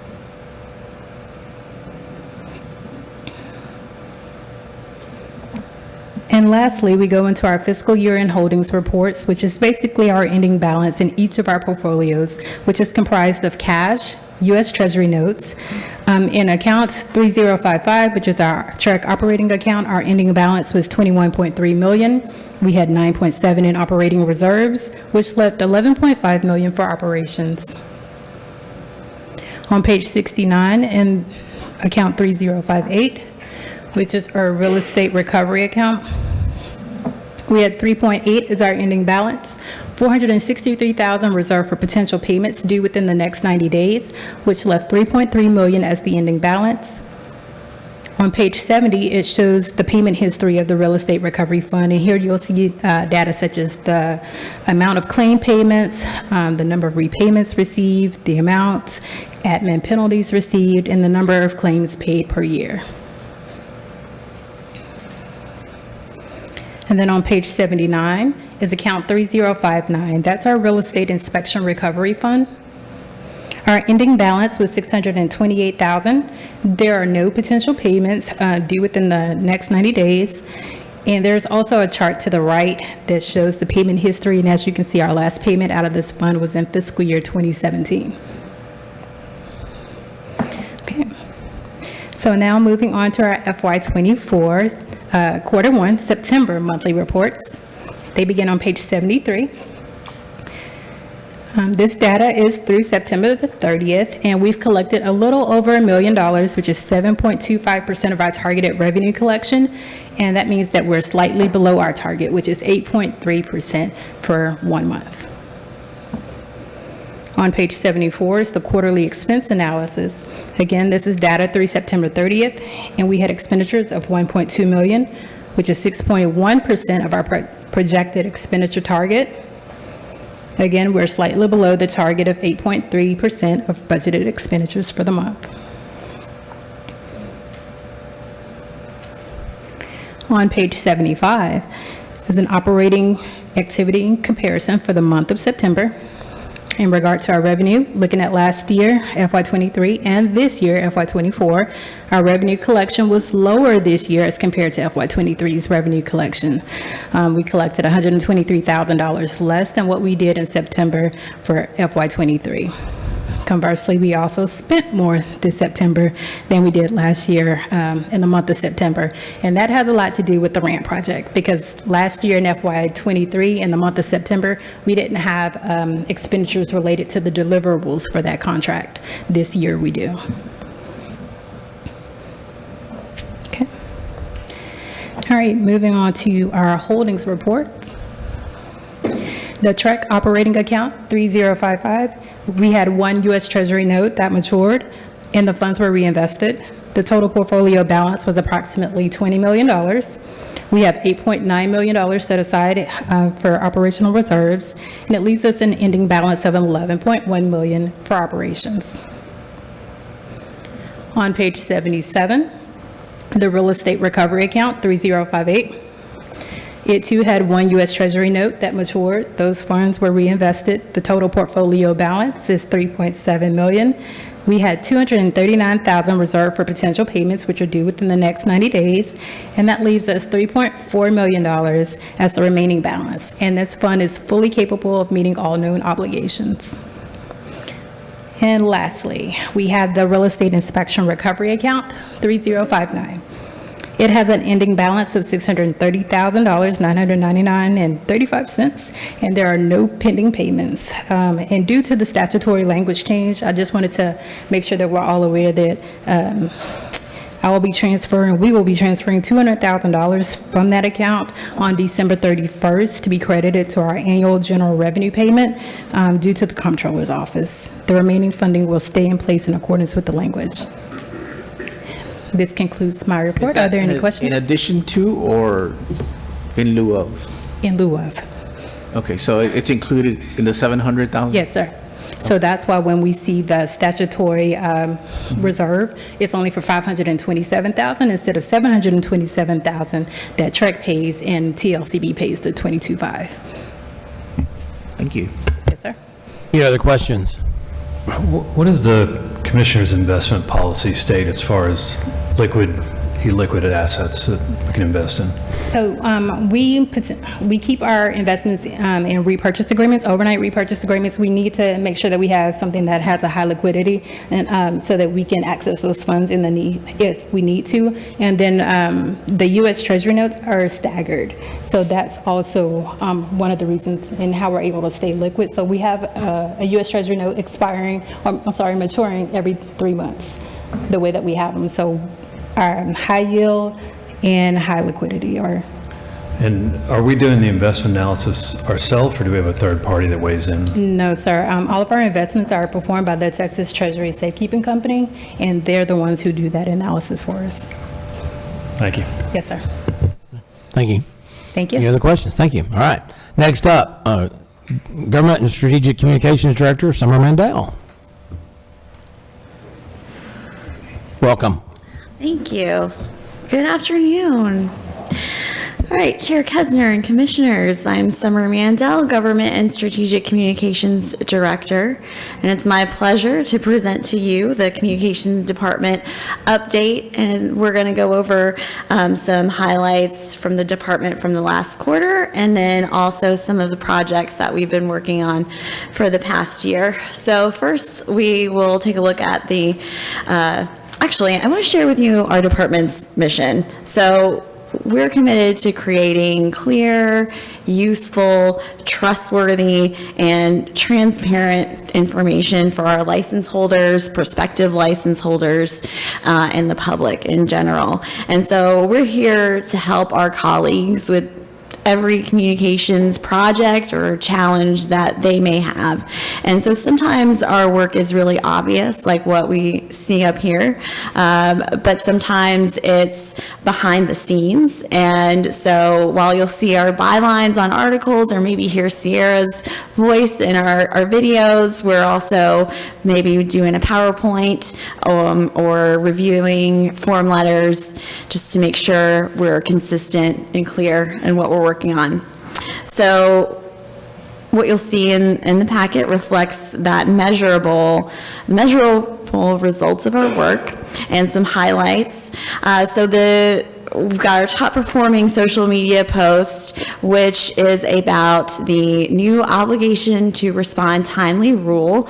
I think in terms of, well, definitely in terms of TREC and other government agencies, I would call this viral, but I might even call it viral by the standards of social media. So that's very exciting.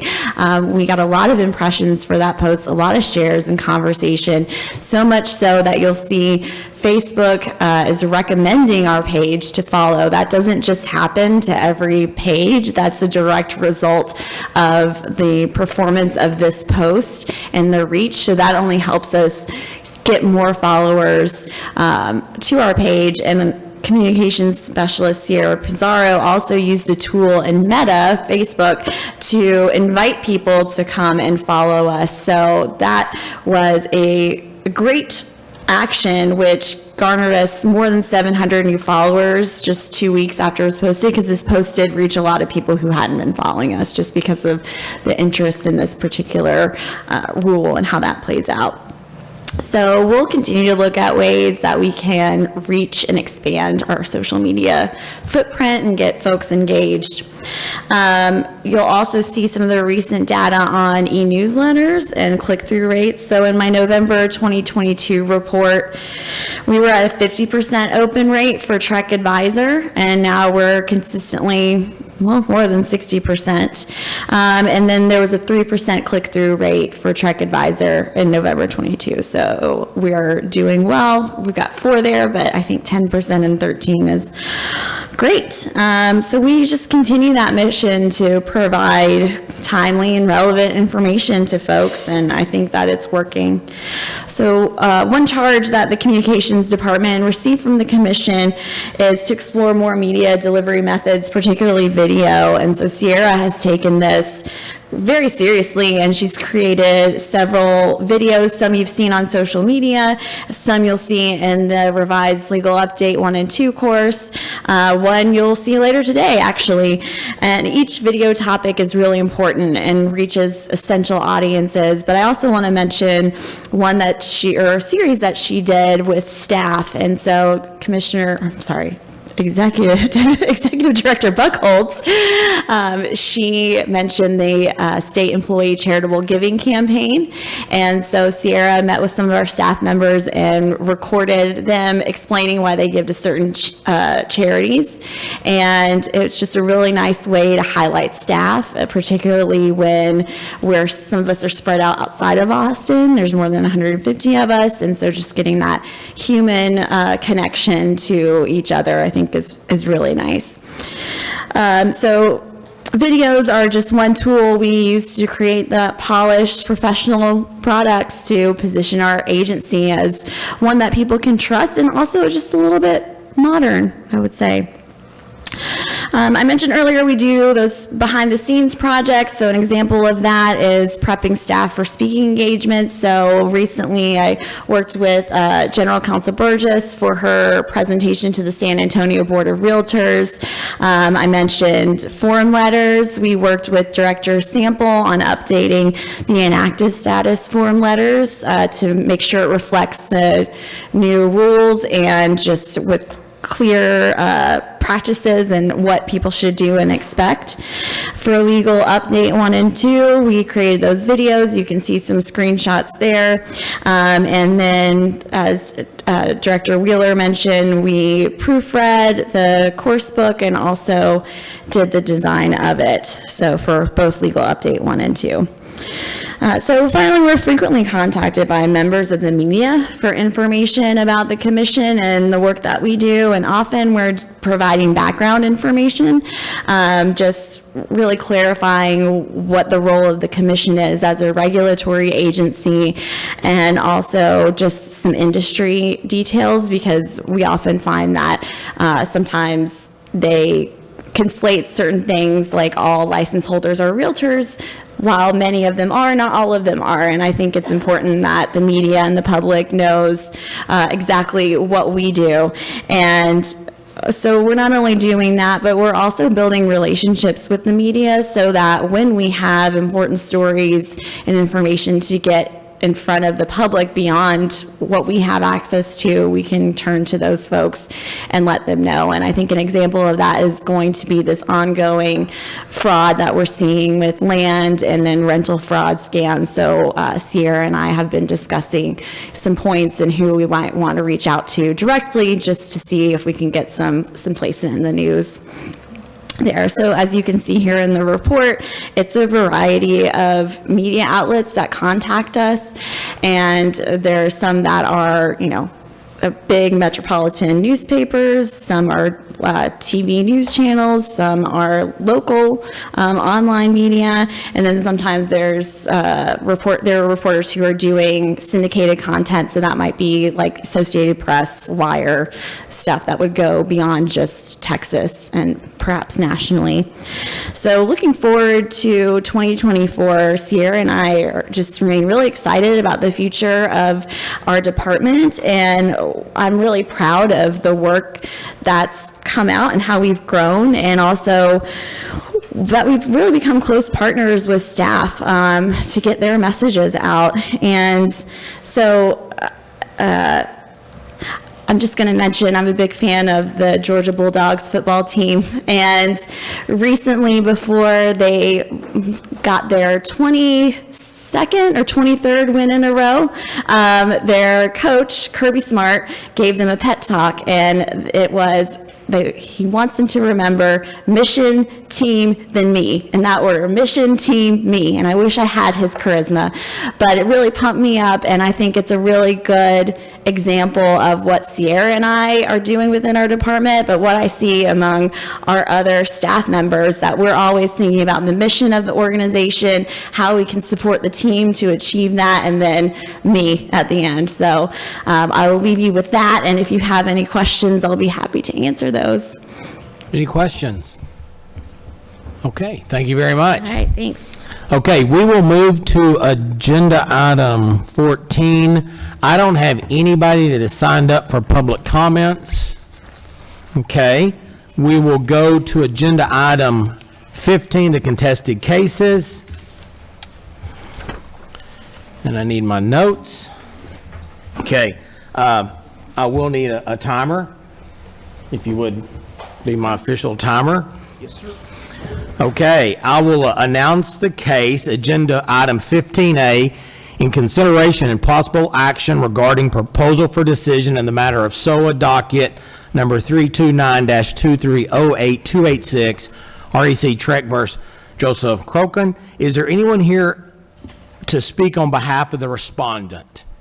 Anybody to speak on behalf of the respondent? Okay, I will outline the process. Each party will have 5 minutes. We will start with May Cooper, and then we will go with the respondent if anybody was here, and then we will open it up for the commissioners to ask questions, And then after we hear all 4 cases, we will break for executive and then come back and finish these agenda items. Ms. Cooper, you have 5 minutes if you will start it. Thank you. This is a denial of a sales application. The applicant had the burden of proof in this matter to show he has the honesty, trustworthiness, and integrity for a license. The basis for our denial is that the applicant had repeated and multiple violations of criminal statutes totaling 46 offenses over 40 years. His latest offense occurred in 2019. Additionally, the applicant failed to disclose 45 of the 46 offenses, only disclosing his most recent 2019 offense. The judge agreed with our basis for denial and determined that the applicant failed to meet the burden of proof to show the honesty, trustworthiness, and integrity for a license, and recommended that the respondent's license be denied. Staff recommends adoption of this PFD with the recommendation that the applicant's license be denied. Are there any questions for Ms. Cooper? Okay. Hearing none, we will move to the next agenda item, agenda item 15B, in consideration and possible action regarding the proposal for decision in the matter of SOA docket number 32923-10978 REC TREC versus Kingsley Izagiri. Is there anybody here to speak on behalf of the respondent? Okay, we will follow the same format. We will start with Ms. Cooper. You'll have 5 minutes. You may begin. Thank you. This is a revocation of license case. The commission had the burden of proof in this case. The case primarily dealt with the criminal history of the respondent. Respondent pled guilty on April 14th, 2022 to 2 counts of second-degree felony offense of aggravated assault with a deadly weapon. Respondent was placed on 8 years of community supervision. Additionally, on July 6, 2022, respondent pled guilty to the misdemeanor offense of assault causing bodily injury and was sentenced to 4 days in jail. Respondent failed to notify the commission within 30 days of his plea of guilty to the 2 felony offenses. Respondent also failed to timely respond to the investigation into this matter. The judge found that the staff met the burden of proof in determining that the respondent violated the License Act.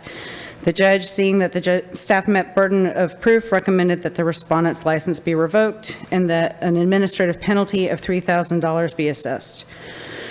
Staff recommends adoption of this PFD with the recommendation that license be revoked and an administrative penalty of $3,000 be imposed. Any questions? Okay, hearing none, we will move to agenda item 15C. 15C is agenda item 15C is consideration and possible action regarding proposal for decision in the matter of SOA docket number 32923-19864 REC TREC versus Ricardo Rodriguez. Is there anybody here to speak on behalf of the respondent Rodriguez? Seeing none, we will begin with Ms. Cooper. All right. This is a denial of a sales agent application. The applicant had the burden of proof to meet the honesty, trustworthiness, and integrity standard for a license. The reason for our denial was that he had an extensive criminal history stretching from 2008 to 2019, totaling 20 offenses. When he applied for a license, the applicant failed to disclose 18 of the 20 offenses. The ALJ reviewed the Chapter 53 factors and determined that Mr. Rodriguez was not fit due to his numerous crimes involving attempted avoidance of accountability to the law or law enforcement by means of including deceit or other factors dealing with his explanation of several of those offenses. The judge concluded there were too many red flags and he failed to meet the burden of proof. Staff recommends adoption of the PFD with a recommendation that his application be denied. Any questions? Hearing none, thank you. We will move to agenda item 15D. Agenda item 15D is in consideration and possible action regarding the proposal for decision in the matter of SOA docket number 32923-18369 REC TREC versus Gennaro F. Lopez. I understand Mr. Lopez is here, correct? Okay. What we will do is we will outline the process. Ms. Cooper will start. She will have 5 minutes. I will ask you to come up for 5 minutes, and then Ms. Cooper will have an opportunity to rebuttal. We will have an opportunity to ask questions. I do need to stress, this needs to stay within the limits of the PFD, what is printed in our material. We cannot get out of that, and I know we have a great general counsel that will certainly give us a heads up if we get outside the PFD, and that is for not only Ms. Cooper, or Mr. Lopez, but also us commissioners. And if you will start Ms. Cooper's 5 minutes. All right. So this case is an inspector case. The respondent performed a real estate inspection on June 21st, 2022. As outlined in the established findings of fact, during the inspection, respondent turned the water on in a master bathroom shower and 2 bathtubs upstairs to test the drain systems. He proceeded to exit the home and inspect the exterior components of the home. For over 20 minutes, respondent allowed the water to run without being in near proximity or performing any inspection of the relevant systems or components during that time. Instead, he inspected the pool, photographed the roof, and other tasks outside. After 20 minutes, respondent returned inside the house to check on the running water and discovered the main bathroom downstairs was flooding. The water was flooding into the master bedroom, bathroom, and main hallway. As a result of respondent's actions, the seller of the property incurred approximately $16,000 in damages from the flooding. The ALJ determined that the respondent failed to visually inspect the drain system or component from a near proximity as required under TREC Rule 535.227C2. The ALJ further found that the inspection was performed negligently when the respondent turned on the water in the house bathrooms and then left the home for 20 minutes to inspect the exterior of the home in violation of 1102.301 of the Inspection Act. Initially, the ALJ only recommended an assessment of $2,000 in administrative penalties. However, after TREC filed exceptions, the ALJ amended their recommendation to include reprimanding the license for his actions. The respondent failed to file his exceptions timely. However, the ALJ did review those and deemed them unpersuasive. Staff recommends adoption of the PFD, including the modifications set out in ALJ's response to the Commission's filed exceptions, thus recommending that the respondent's professional inspector license be reprimanded and assessed an administrative of $2,000. Also, the attorney that handled this case here is also available to answer any questions you may have. Any questions for Ms. Cooper or Carrie Bruner? It was the attorney that handled that. That's correct. Any questions for them? Okay. Mr. Lopez, let me remind you, we'll give you 5 minutes. When you get to 1 minute, I'll give you 1 minute mark. And let's keep it within the PFD. And good morning. Good morning, sirs. Thank you for having me here. My name is Gennaro Lopez. I've been an inspector, professional inspector for 32 years with over 10,000 inspections and not a single complaint from a client. I want to stress that this complaint that was placed by the seller. Now, I'm going to just do a brief. My case is very simple. The inspector was able to expose a latent defect that was undisclosed by the owner. The defect was not accessible, visible, and concealed behind the walls. Now it appears that TREC wants to punish the inspector who made no repairs to the property, but for completing his work he was contracted to do, to find the deficiencies as per TREC rules. Now, the court ruling, judge did not properly apply the applicable law. The court examined the evidence and the testimonies and concluded on page 3 that the inspector failed to inspect accessible systems or components from near proximity, a violation of the standards of practice, which in turn violated the Texas Occupational Code.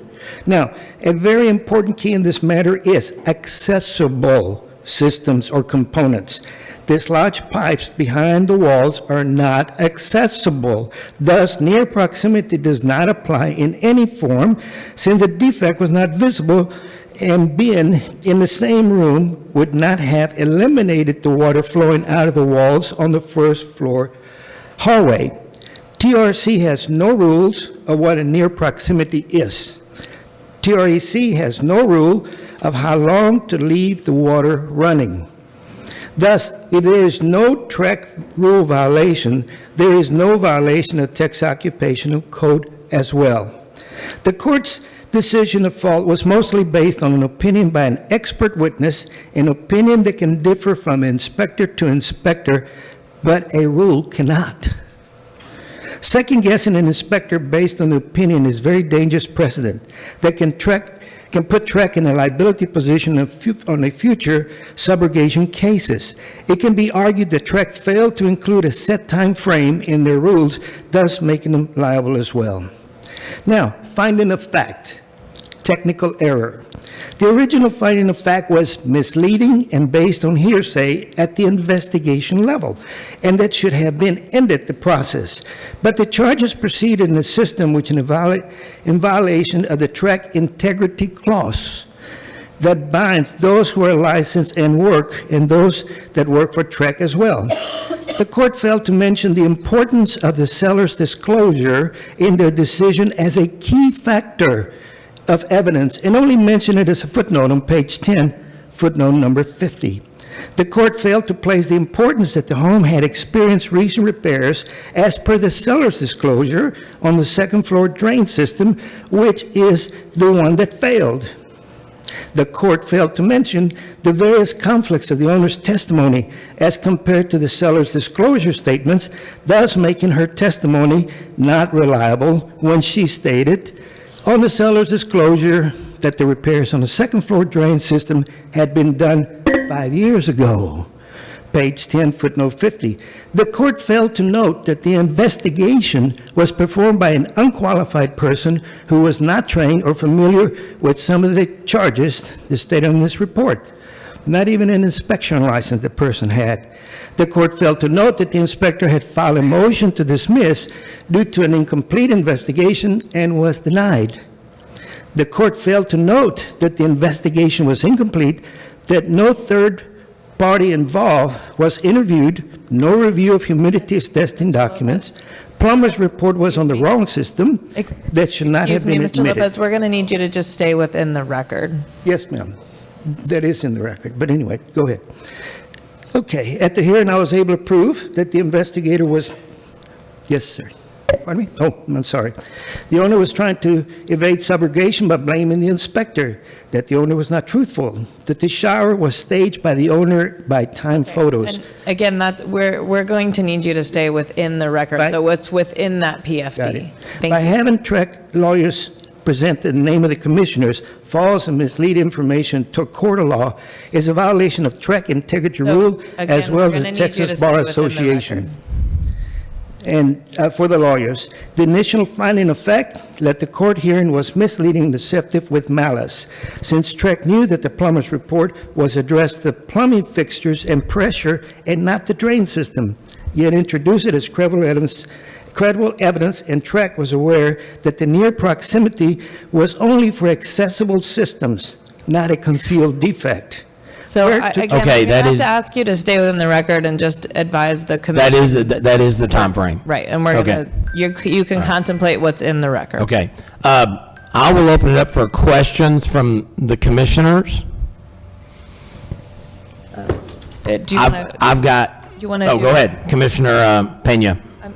Do we want to do the rebuttal first? Okay, yes. Could I have Ms. just Cooper? a minute to complete? We will have Ms. Cooper come up for her rebuttal. Thank you. Again, limited to 5 minutes. There will be some questions asked. Ms. Cooper, you have 5 minutes. All right. I don't think I'm going to need the 5 minutes. The focus of this PFD, the fact remains that the ALJ found that when the inspection occurred, he was not in near proximity. He was outside of the house for 20 minutes, did not do any other checks on that system during that 20-minute period. And as a result of that, it caused extensive damage. Even if it were a latent result, which is not an issue in this case, what type of defect it was. He was not present and could not do any mitigation. And also, because he left the house for that long and was outside, the ALJ also found that the inspection was negligent for those reasons, which is, I know that Mr. Lopez is insistent that this is a latent defect, but that's not what we're here for. What we're here for is how the inspection was performed, and that's it. And that's all I have. Thank you. Any questions for Ms. Cooper? Any questions for Mr. Lopez? Yes, Mr. Lopez? Thank you, Ms. Cooper. Yes, sir. Mr. Lopez, so when you tested the drainage, you turned on the water and you walked away to do the rest of the inspection? I've been doing 10,000 inspections, and the answer is yes, after I saw that it was flowing normally in a normal, modern home with no disclosures. There's nothing to expect to go wrong. I've done this for 10,000 times. And so, yes, you leave the water running for a time period, and I have 3 wet checks that I do. 3, that's a procedure on every home I do. And I come in depending upon the age of the home. If the home is a flip, it's old, it's got roots out type trees, I'll be making them every 5 minutes. This one was a 6-7-year-old home, and so therefore, I think it was. just need to answer the answer was the yes. question. Thank you. So my next question is, had you been in the room when the water was running, you would have had that damage. You would have discovered very quickly that there was leaking. No, the water was draining behind the walls down to the first floor, between the walls, from the repairs that had been done by the owner. According to the seller's disclosure, they had done some recent repairs on the drain system of the second floor. So the leak would have been discovered if you would have been in the room, correct? No, the leak would not have been discovered if I was in that room. The leak was going on back there somewhere. This is the room, that's the wall. It's leaking behind the wall. So when you got back and you noticed all the water? Yes. Okay, had you been in the room, you would have seen that water sooner, right? No, it was out in the hallway. Okay. No further questions. I've got, you said you do 3 wet checks. Is that, do you use the thing to look for moisture in the wall, the sheetrock? No, sir. A wet check is coming in and to check everything you got the water running for performance. Okay, all right. Yeah. Follow-up question. You mentioned a seller disclosure where repairs had been done 5 years previously. No. And, Not 5 and years. I just, Okay, that disclosure is not in the record. okay, all right. I'm looking. Okay, Disclosure's a key. but, okay, I understand that. I mean, from a legal perspective, it's not in the record, so we're not But going it to is, talk it about is on page 3. it's comment in the number 50. exceptions. It's right there. I guess my question is, Carrie, if, Yes, sir.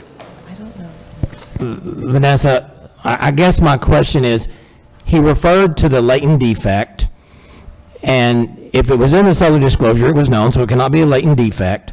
I guess my question is, I've never known an inspector to have a disclosure previous to an inspection, but I guess my big question is, following up with Commissioner Pena, in the PFD, it shows water running out of the garage. Yes. So if you were in that residence and not out for 20 minutes on the roof taking photos or whatever, it would have minimized the damage to the house. Correct? The damage would have been happened already because it has to flow underneath the wood floors, and the only way to detect that we need you to is answer water that. coming out. You don't think that would have No, sir. minimized the damage if No, you sir. would have been in there? No, sir, not inside the house. And so running 2 tubs, was the shower a 3/4 shower or was it over the tub? No, the shower in the master bathroom, nothing happened there. But what was it, a first floor. separate shower? It was just a shower, It was stand-up a separate shower, standalone shower. Yes, sir. And directly upstairs was a bathtub. And then the other one was way on the other side of the house. The one that had the problem was the one directly above the second floor bathtub, dislodged, and it fell through the walls. Okay. Had I been in the master bathroom, you still wouldn't see anything. Okay. I just wonder if it was a separate shower. Yes. But it's standard practice to leave water running in a tub for 20 minutes unattended. In this case, yes. Okay, I have no questions at this time. Any other questions? Okay, okay, thank you. Yes, sir. Thank you. I love this bold print. Okay. We are going into executive session to discuss pending litigation or obtain advice from legal counsel on agenda items pursuant to Texas Government Code 551.071. I'm going to estimate probably, it is what time now? 12:43. I'm going to say we'll come back, I'm going to say in 45 minutes. So we will re-adjourn at 1:30. That's 47 minutes, but okay.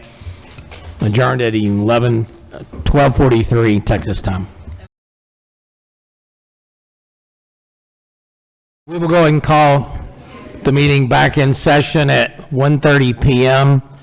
I am going to jump around the agenda, go back to agenda 15D. And 15D is consideration of possible action regarding proposal for decision in the matter of the SOA docket 32923-18369, REC TREC versus Gennaro F. Lopez. And I know Mr. Lopez is here. Commissioners, do y'all have any questions for May Cooper or Carrie Bruner that were not answered? Any questions for Mr. Lopez? I've got a question for Mr. Lopez. And again, we're going to try to stay on the PFD as much as possible. Thank you. It is your practice to go ahead and start the water and leave the water running while you do other things in the residence or outside the residence. That is correct? That's correct. That is a procedure that has been proven for 10,000 inspections, and it's normal. Okay, okay. Yes. As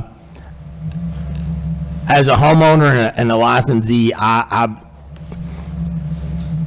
don't want to think about water running anywhere in my residence for 20 minutes without someone being there, and that's just... It's not always 20 minutes. It depends on the condition of the home and the disclosures given to me. In this case, no disclosures. The disclosures outside the PFD, and probably me leaving water running in my tub is outside the PFD also. Well, yes. And I think unless we've got other questions, I think what you want is a motion and then just a second and discussion. I got one more question. But if you've got more questions, yeah. From Commissioner Pena. Mr. Lopez, knowing what you know now, would you continue that practice? That's standard practice, sir. That's the only way you can check for performance of a drain system.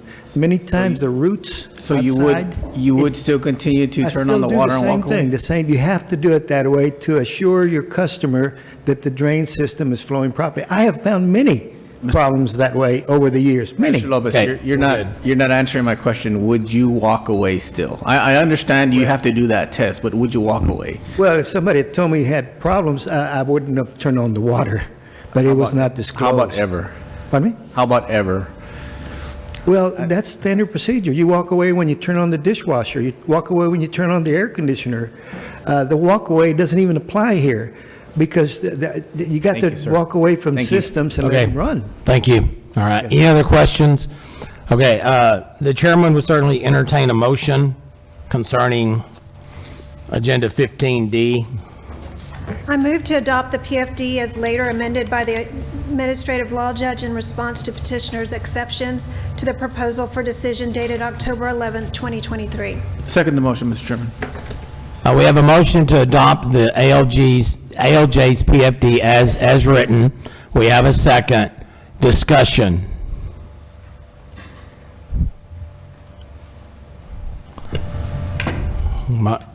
Commissioner Russell.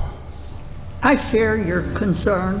It may have worked that time, but one time I wouldn't walk away with 20 minutes, and it was a mistake, and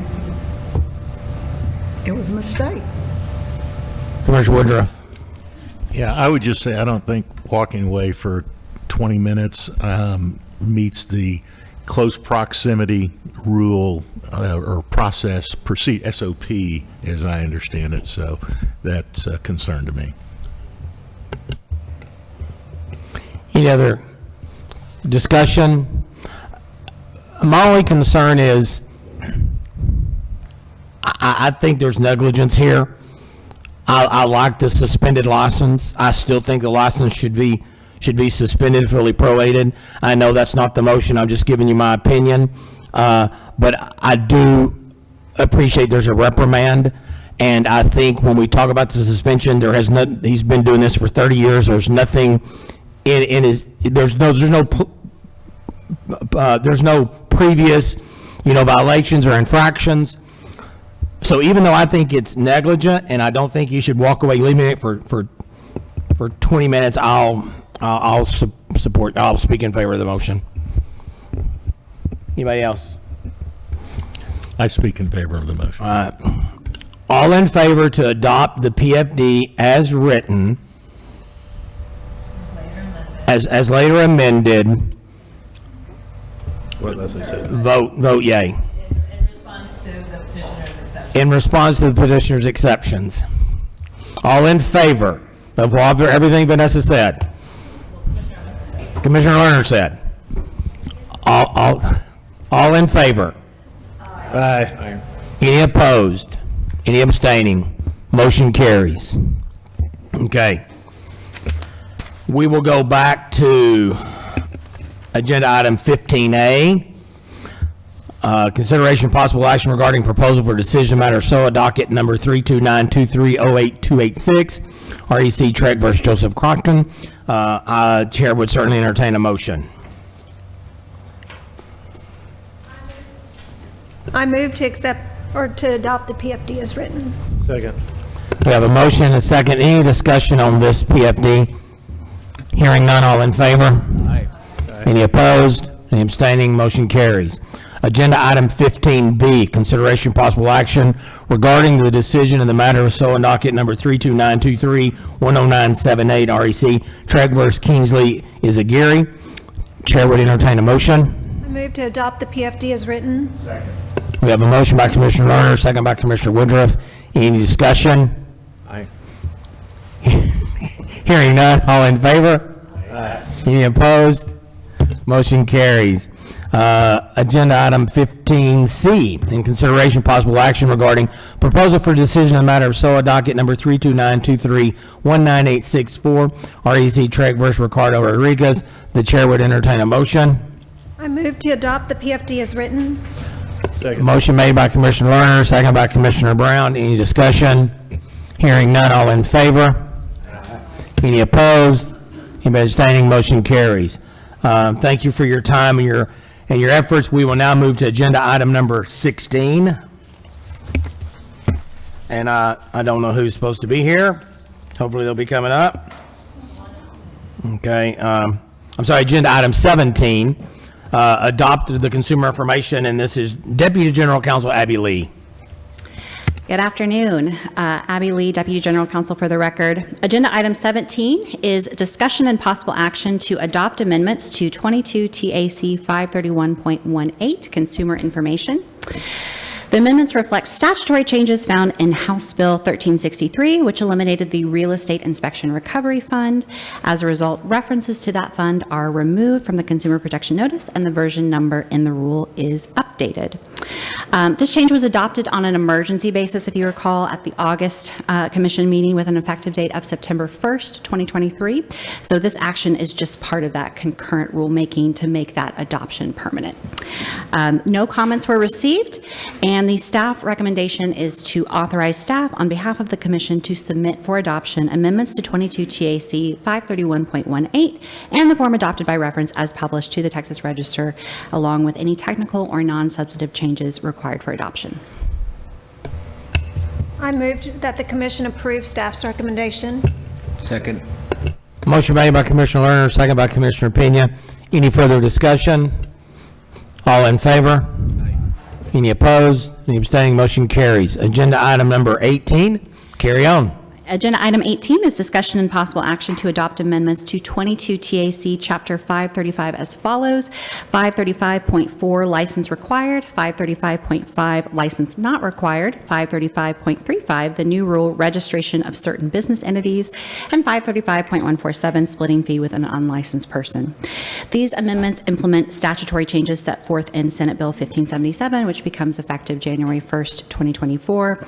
As a reminder, currently business entities who receive compensation on behalf of license holders are required to be licensed, but in January 2024, limited liability companies and S corps may register with the commission in lieu of obtaining a license.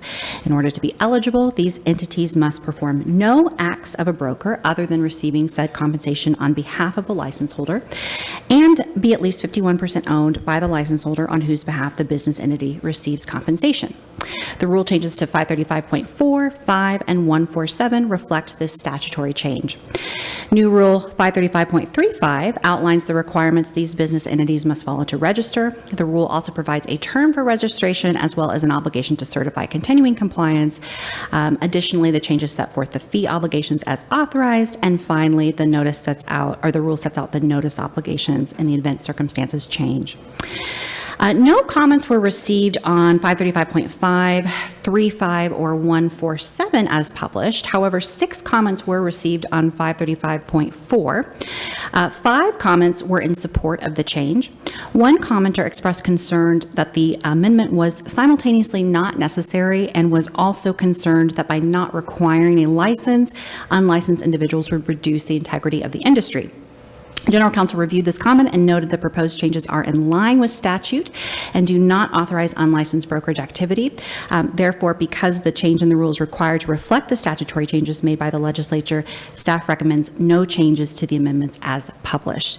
The staff recommendation is to authorize staff on behalf of the commission to submit the amendments and the new rule in 22 TAC Chapter 535 as published to the Texas Register, along with any technical or non-substantive changes required for adoption with an effective date of January 1st, 2024. Move to approve staff's recommendation. Motion made by Commissioner Brown, second by Commissioner Lerner. Any further discussion? All in favor? Any opposed? Any abstaining? Motion carries. Agenda item number 19. Agenda item 19 is discussion and possible action to adopt amendments to 22 TAC 535.6, equitable interest in real property. Currently, a person may engage in wholesaling, that is the practice of acquiring an option or entering into a contract to purchase real property and then selling or assigning that interest in the contract to another, without a real estate license, as long as certain disclosures are made to the buyer of the interest. The amendments implement statutory changes found in Senate Bill 1577, which requires, first, that disclosures are also made to the original seller, and second, that the disclosures be in writing. Subsection C is removed to more closely align with the statutory language, and finally, a non-substantive change is made for consistency throughout the chapter. No comments were received, and the staff recommendation is to authorize staff on behalf of the commission to submit for adoption amendments to 22 TAC 535.6 as published to the Texas Register, along with any technical or non-substantive changes required for adoption with an effective date of January 1st, 2024. Motion to approve staff recommendation. Motion made by Commissioner Pena, second by Commissioner Woodruff. Any discussion? All in favor? Aye. Any opposed? Any abstaining? Motion carries. Agenda item number 20. Agenda item 20 is discussion and possible action to adopt amendments to 22 TAC 535.58, license for military service members, veterans, or military spouses.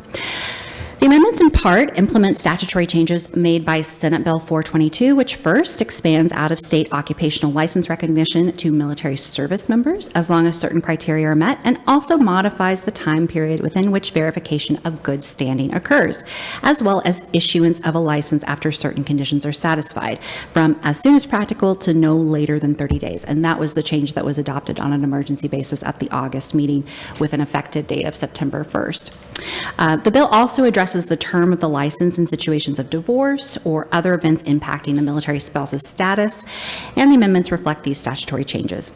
So in addition to the statutory changes as a result of education requirements being added for easement and right-of-way agents during the 87th legislative session, language is added to make clear that ERW applicants must otherwise comply with the requirements of 22 TAC 535.400 unless accepted by this rule.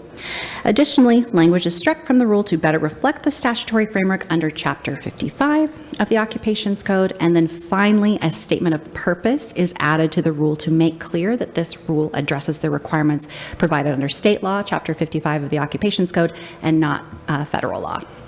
No comments were received, and so the staff recommendation is to authorize staff on behalf of the Commission to submit for adoption amendments to 22 TAC 535.58 as published to the Texas Register, along with any technical or non-substantive changes required for adoption. I move the Commission approve staff's recommendation. Motion made, Commissioner Lerner. Do I have a second? Second, Commissioner Renee Harvey-Lowe. Any discussion? All in favor? Aye. Any opposed? Any abstaining? Motion carries. Agenda item number 21. Agenda item 21 is discussion and possible action to adopt amendments to 22 TAC 535.191, Schedule of Administrative Penalties. The amendments address the violation of 22 TAC 535.157. This relates to that obligation to respond timely that was recently adopted this past May.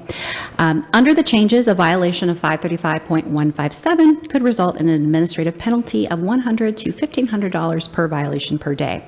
This change was recommended by the Enforcement Committee. No comments were received, and so the staff recommendation is to authorize staff on behalf of the Commission to submit for adoption the proposed amendments to 22 TAC 535.191 as published to the Texas Register, along with any technical or non-substantive changes required for adoption. A motion by Renee Harvey-Lowe. Commissioner Lowe. Second, Commissioner Woodruff. Any discussion? All in favor? Any opposed? Any abstaining? Motion carries. Agenda item number 22. You're almost done. Almost done.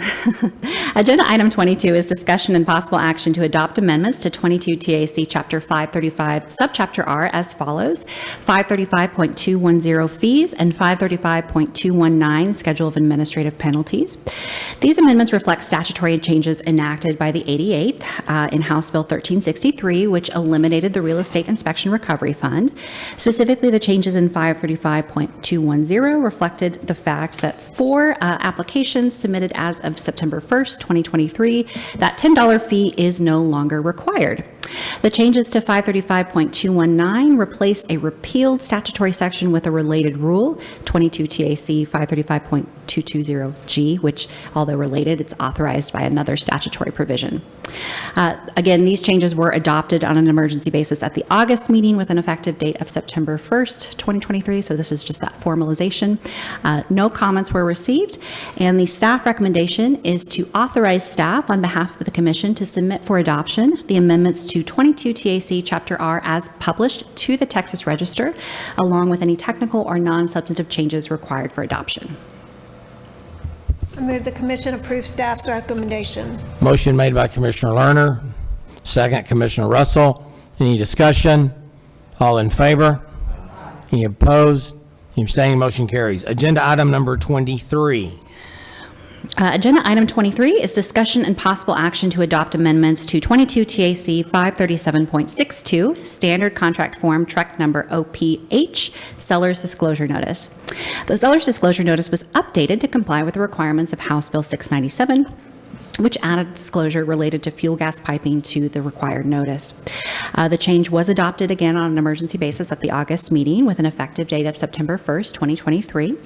One comment was received. The comment requested that the unknown checkbox be added to the fuel gas piping section of the form, believing sellers would not understand what fuel gas piping is.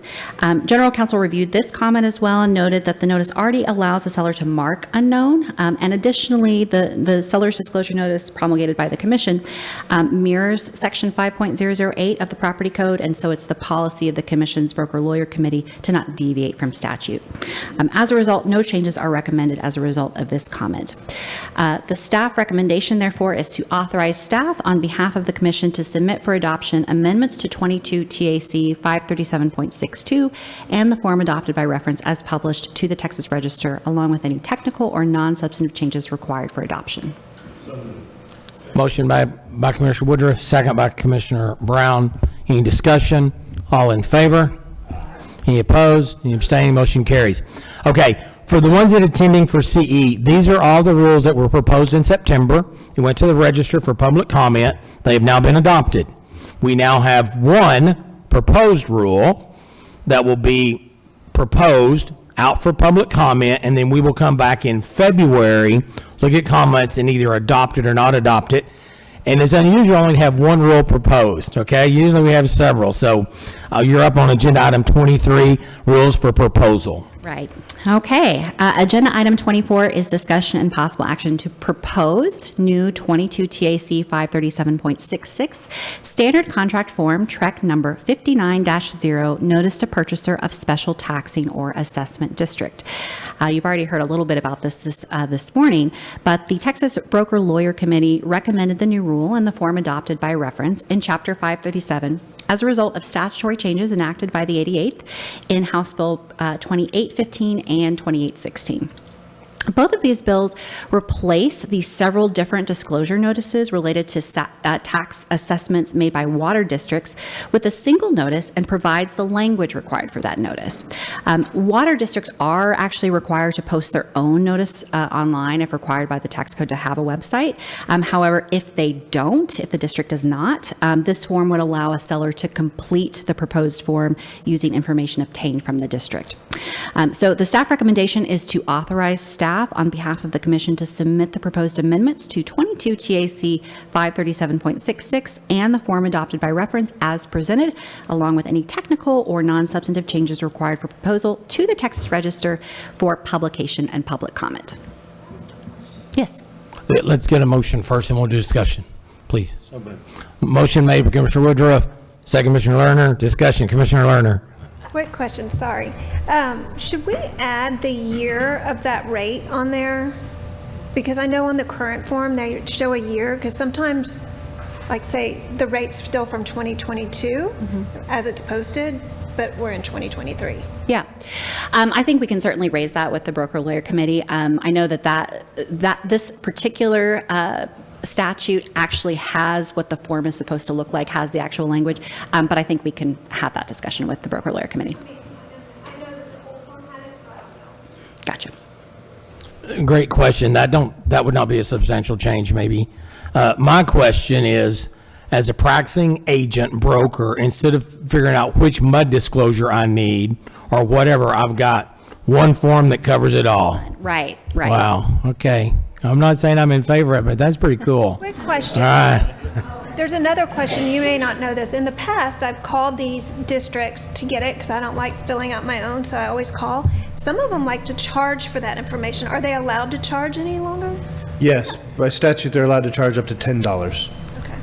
And I was just going to say, I don't know off the top of my head, so thank you.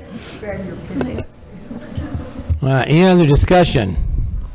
All in favor of adopting this for proposal, signify by saying aye. All in favor?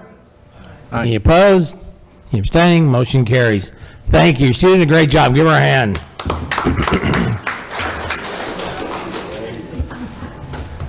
This is like your preacher. We're almost finished. In closing, okay. Agenda item 25, discussion and possible action regarding the revisions of the Commission's Executive Director Delineation of Duties Policy. And I'm going to try this, but I've got General Counsel ready to go. Okay. This was brought up as there's a relationship between the chairman and the executive director. The executive director is in charge of all staff. We're in charge of one staff member, and that is the executive director. And there is a delineation of policy-making functions that was written several years ago, 2015, and in that it says executive director's regular communications with the chair should include but are not limited to, and it says discussing significant personnel matters and our organizational changes, and we added including those related to general counsel. And what this is an attempt to do is if there's general counsel issues or whatever, the chair and theoretically the body need to be involved and engaged, because she is our general counsel. And that's a non-attorney explanation. Now I will turn it over to the general counsel. I thought that was great. So this originally was something that Commissioner Hartgraves brought up and that has been important to him, which is to make sure there's not just that singular relationship between, I'm pointing, but we're really talking position, right? So the executive director and the general counsel, to make sure that it's noted in here, we've got it in this policy, that there's also that relationship with the commissioners. And so to the extent, let's say the executive director was going to take a personnel action to terminate the general counsel, that would have to be discussed with the chair prior, who could then, do what he or she needed to do, have conversations to make sure that everything is happening as it should be. It's not a direct reporting structure to the commission, just in that the position of general counsel advises the agency, but there are instances where that relationship shifts a bit. So to the extent there's a personnel issue with the executive director, for example, that attorney-client relationship is between the commission and the general counsel. And Commissioner Hartgraves has described it as a little bit of a dotted line from what you see on the org chart. And so this went to the executive committee, who walked through a few different approaches as to achieving what you've done with the delineation of duties policy. And this is where the committee ultimately landed. And I hope I have described that. I think so, but to be clear, it wasn't just my idea. I mean, these are based on Right. discussions that were occurring several years ago between the chair and I and some of the former commissioners, and so it's just, now it's time to bring it back up, that's all. Yes, it's not, you're right. Well, correct. So do we have a specific change that we are pointing to, or is it the same? In your material at page 265, we just added, discussing delinquent personnel, added matters including related to general counsel. We added that to the already adopted delineation of power. Right, and so that just calls it out specifically. That way there's no question. Unlike other positions, though, there's, I think there's some similarity, but the general counsel position is a little bit different, and this is making that distinction in terms of the attorney-client relationship, and also the commission having an understanding of what's going on, because legal issues get complicated quick. And I would think we would need a motion, because we will amend this as of November the 6th. So we would need a motion to add that language about the executive director. Right. Have a motion by Commissioner Woodruff. Second, Commissioner Pena. Any further discussion? I'm sorry, Commissioner Brown. Any discussion now that we discussed it? Okay. All in favor? Any opposed? Any abstaining? Motion carries. New business. Okay, in February, this is kind of strange, we elect a vice chair and secretary. If you are interested in that, we will elect those in February. This is rules and regulations statute. We announce this. You have to be careful campaigning, because you get the walking quorum. So if you talk to 4 people, then yeah. So theoretically, there's no campaigning, but if you're interested, think about that. We will do that in February.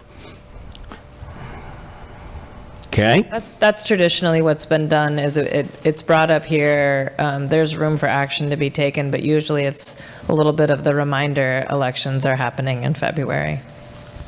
Future agenda items. Anything on the agenda in the future? Agenda item number 28. Okay. Agenda item 29. Future meetings. February 12th. We will meet in Austin. February 13th, workshop, and we meet in Austin same time as the Texas Realtor meeting. I will add, we are looking at doing another road show in May.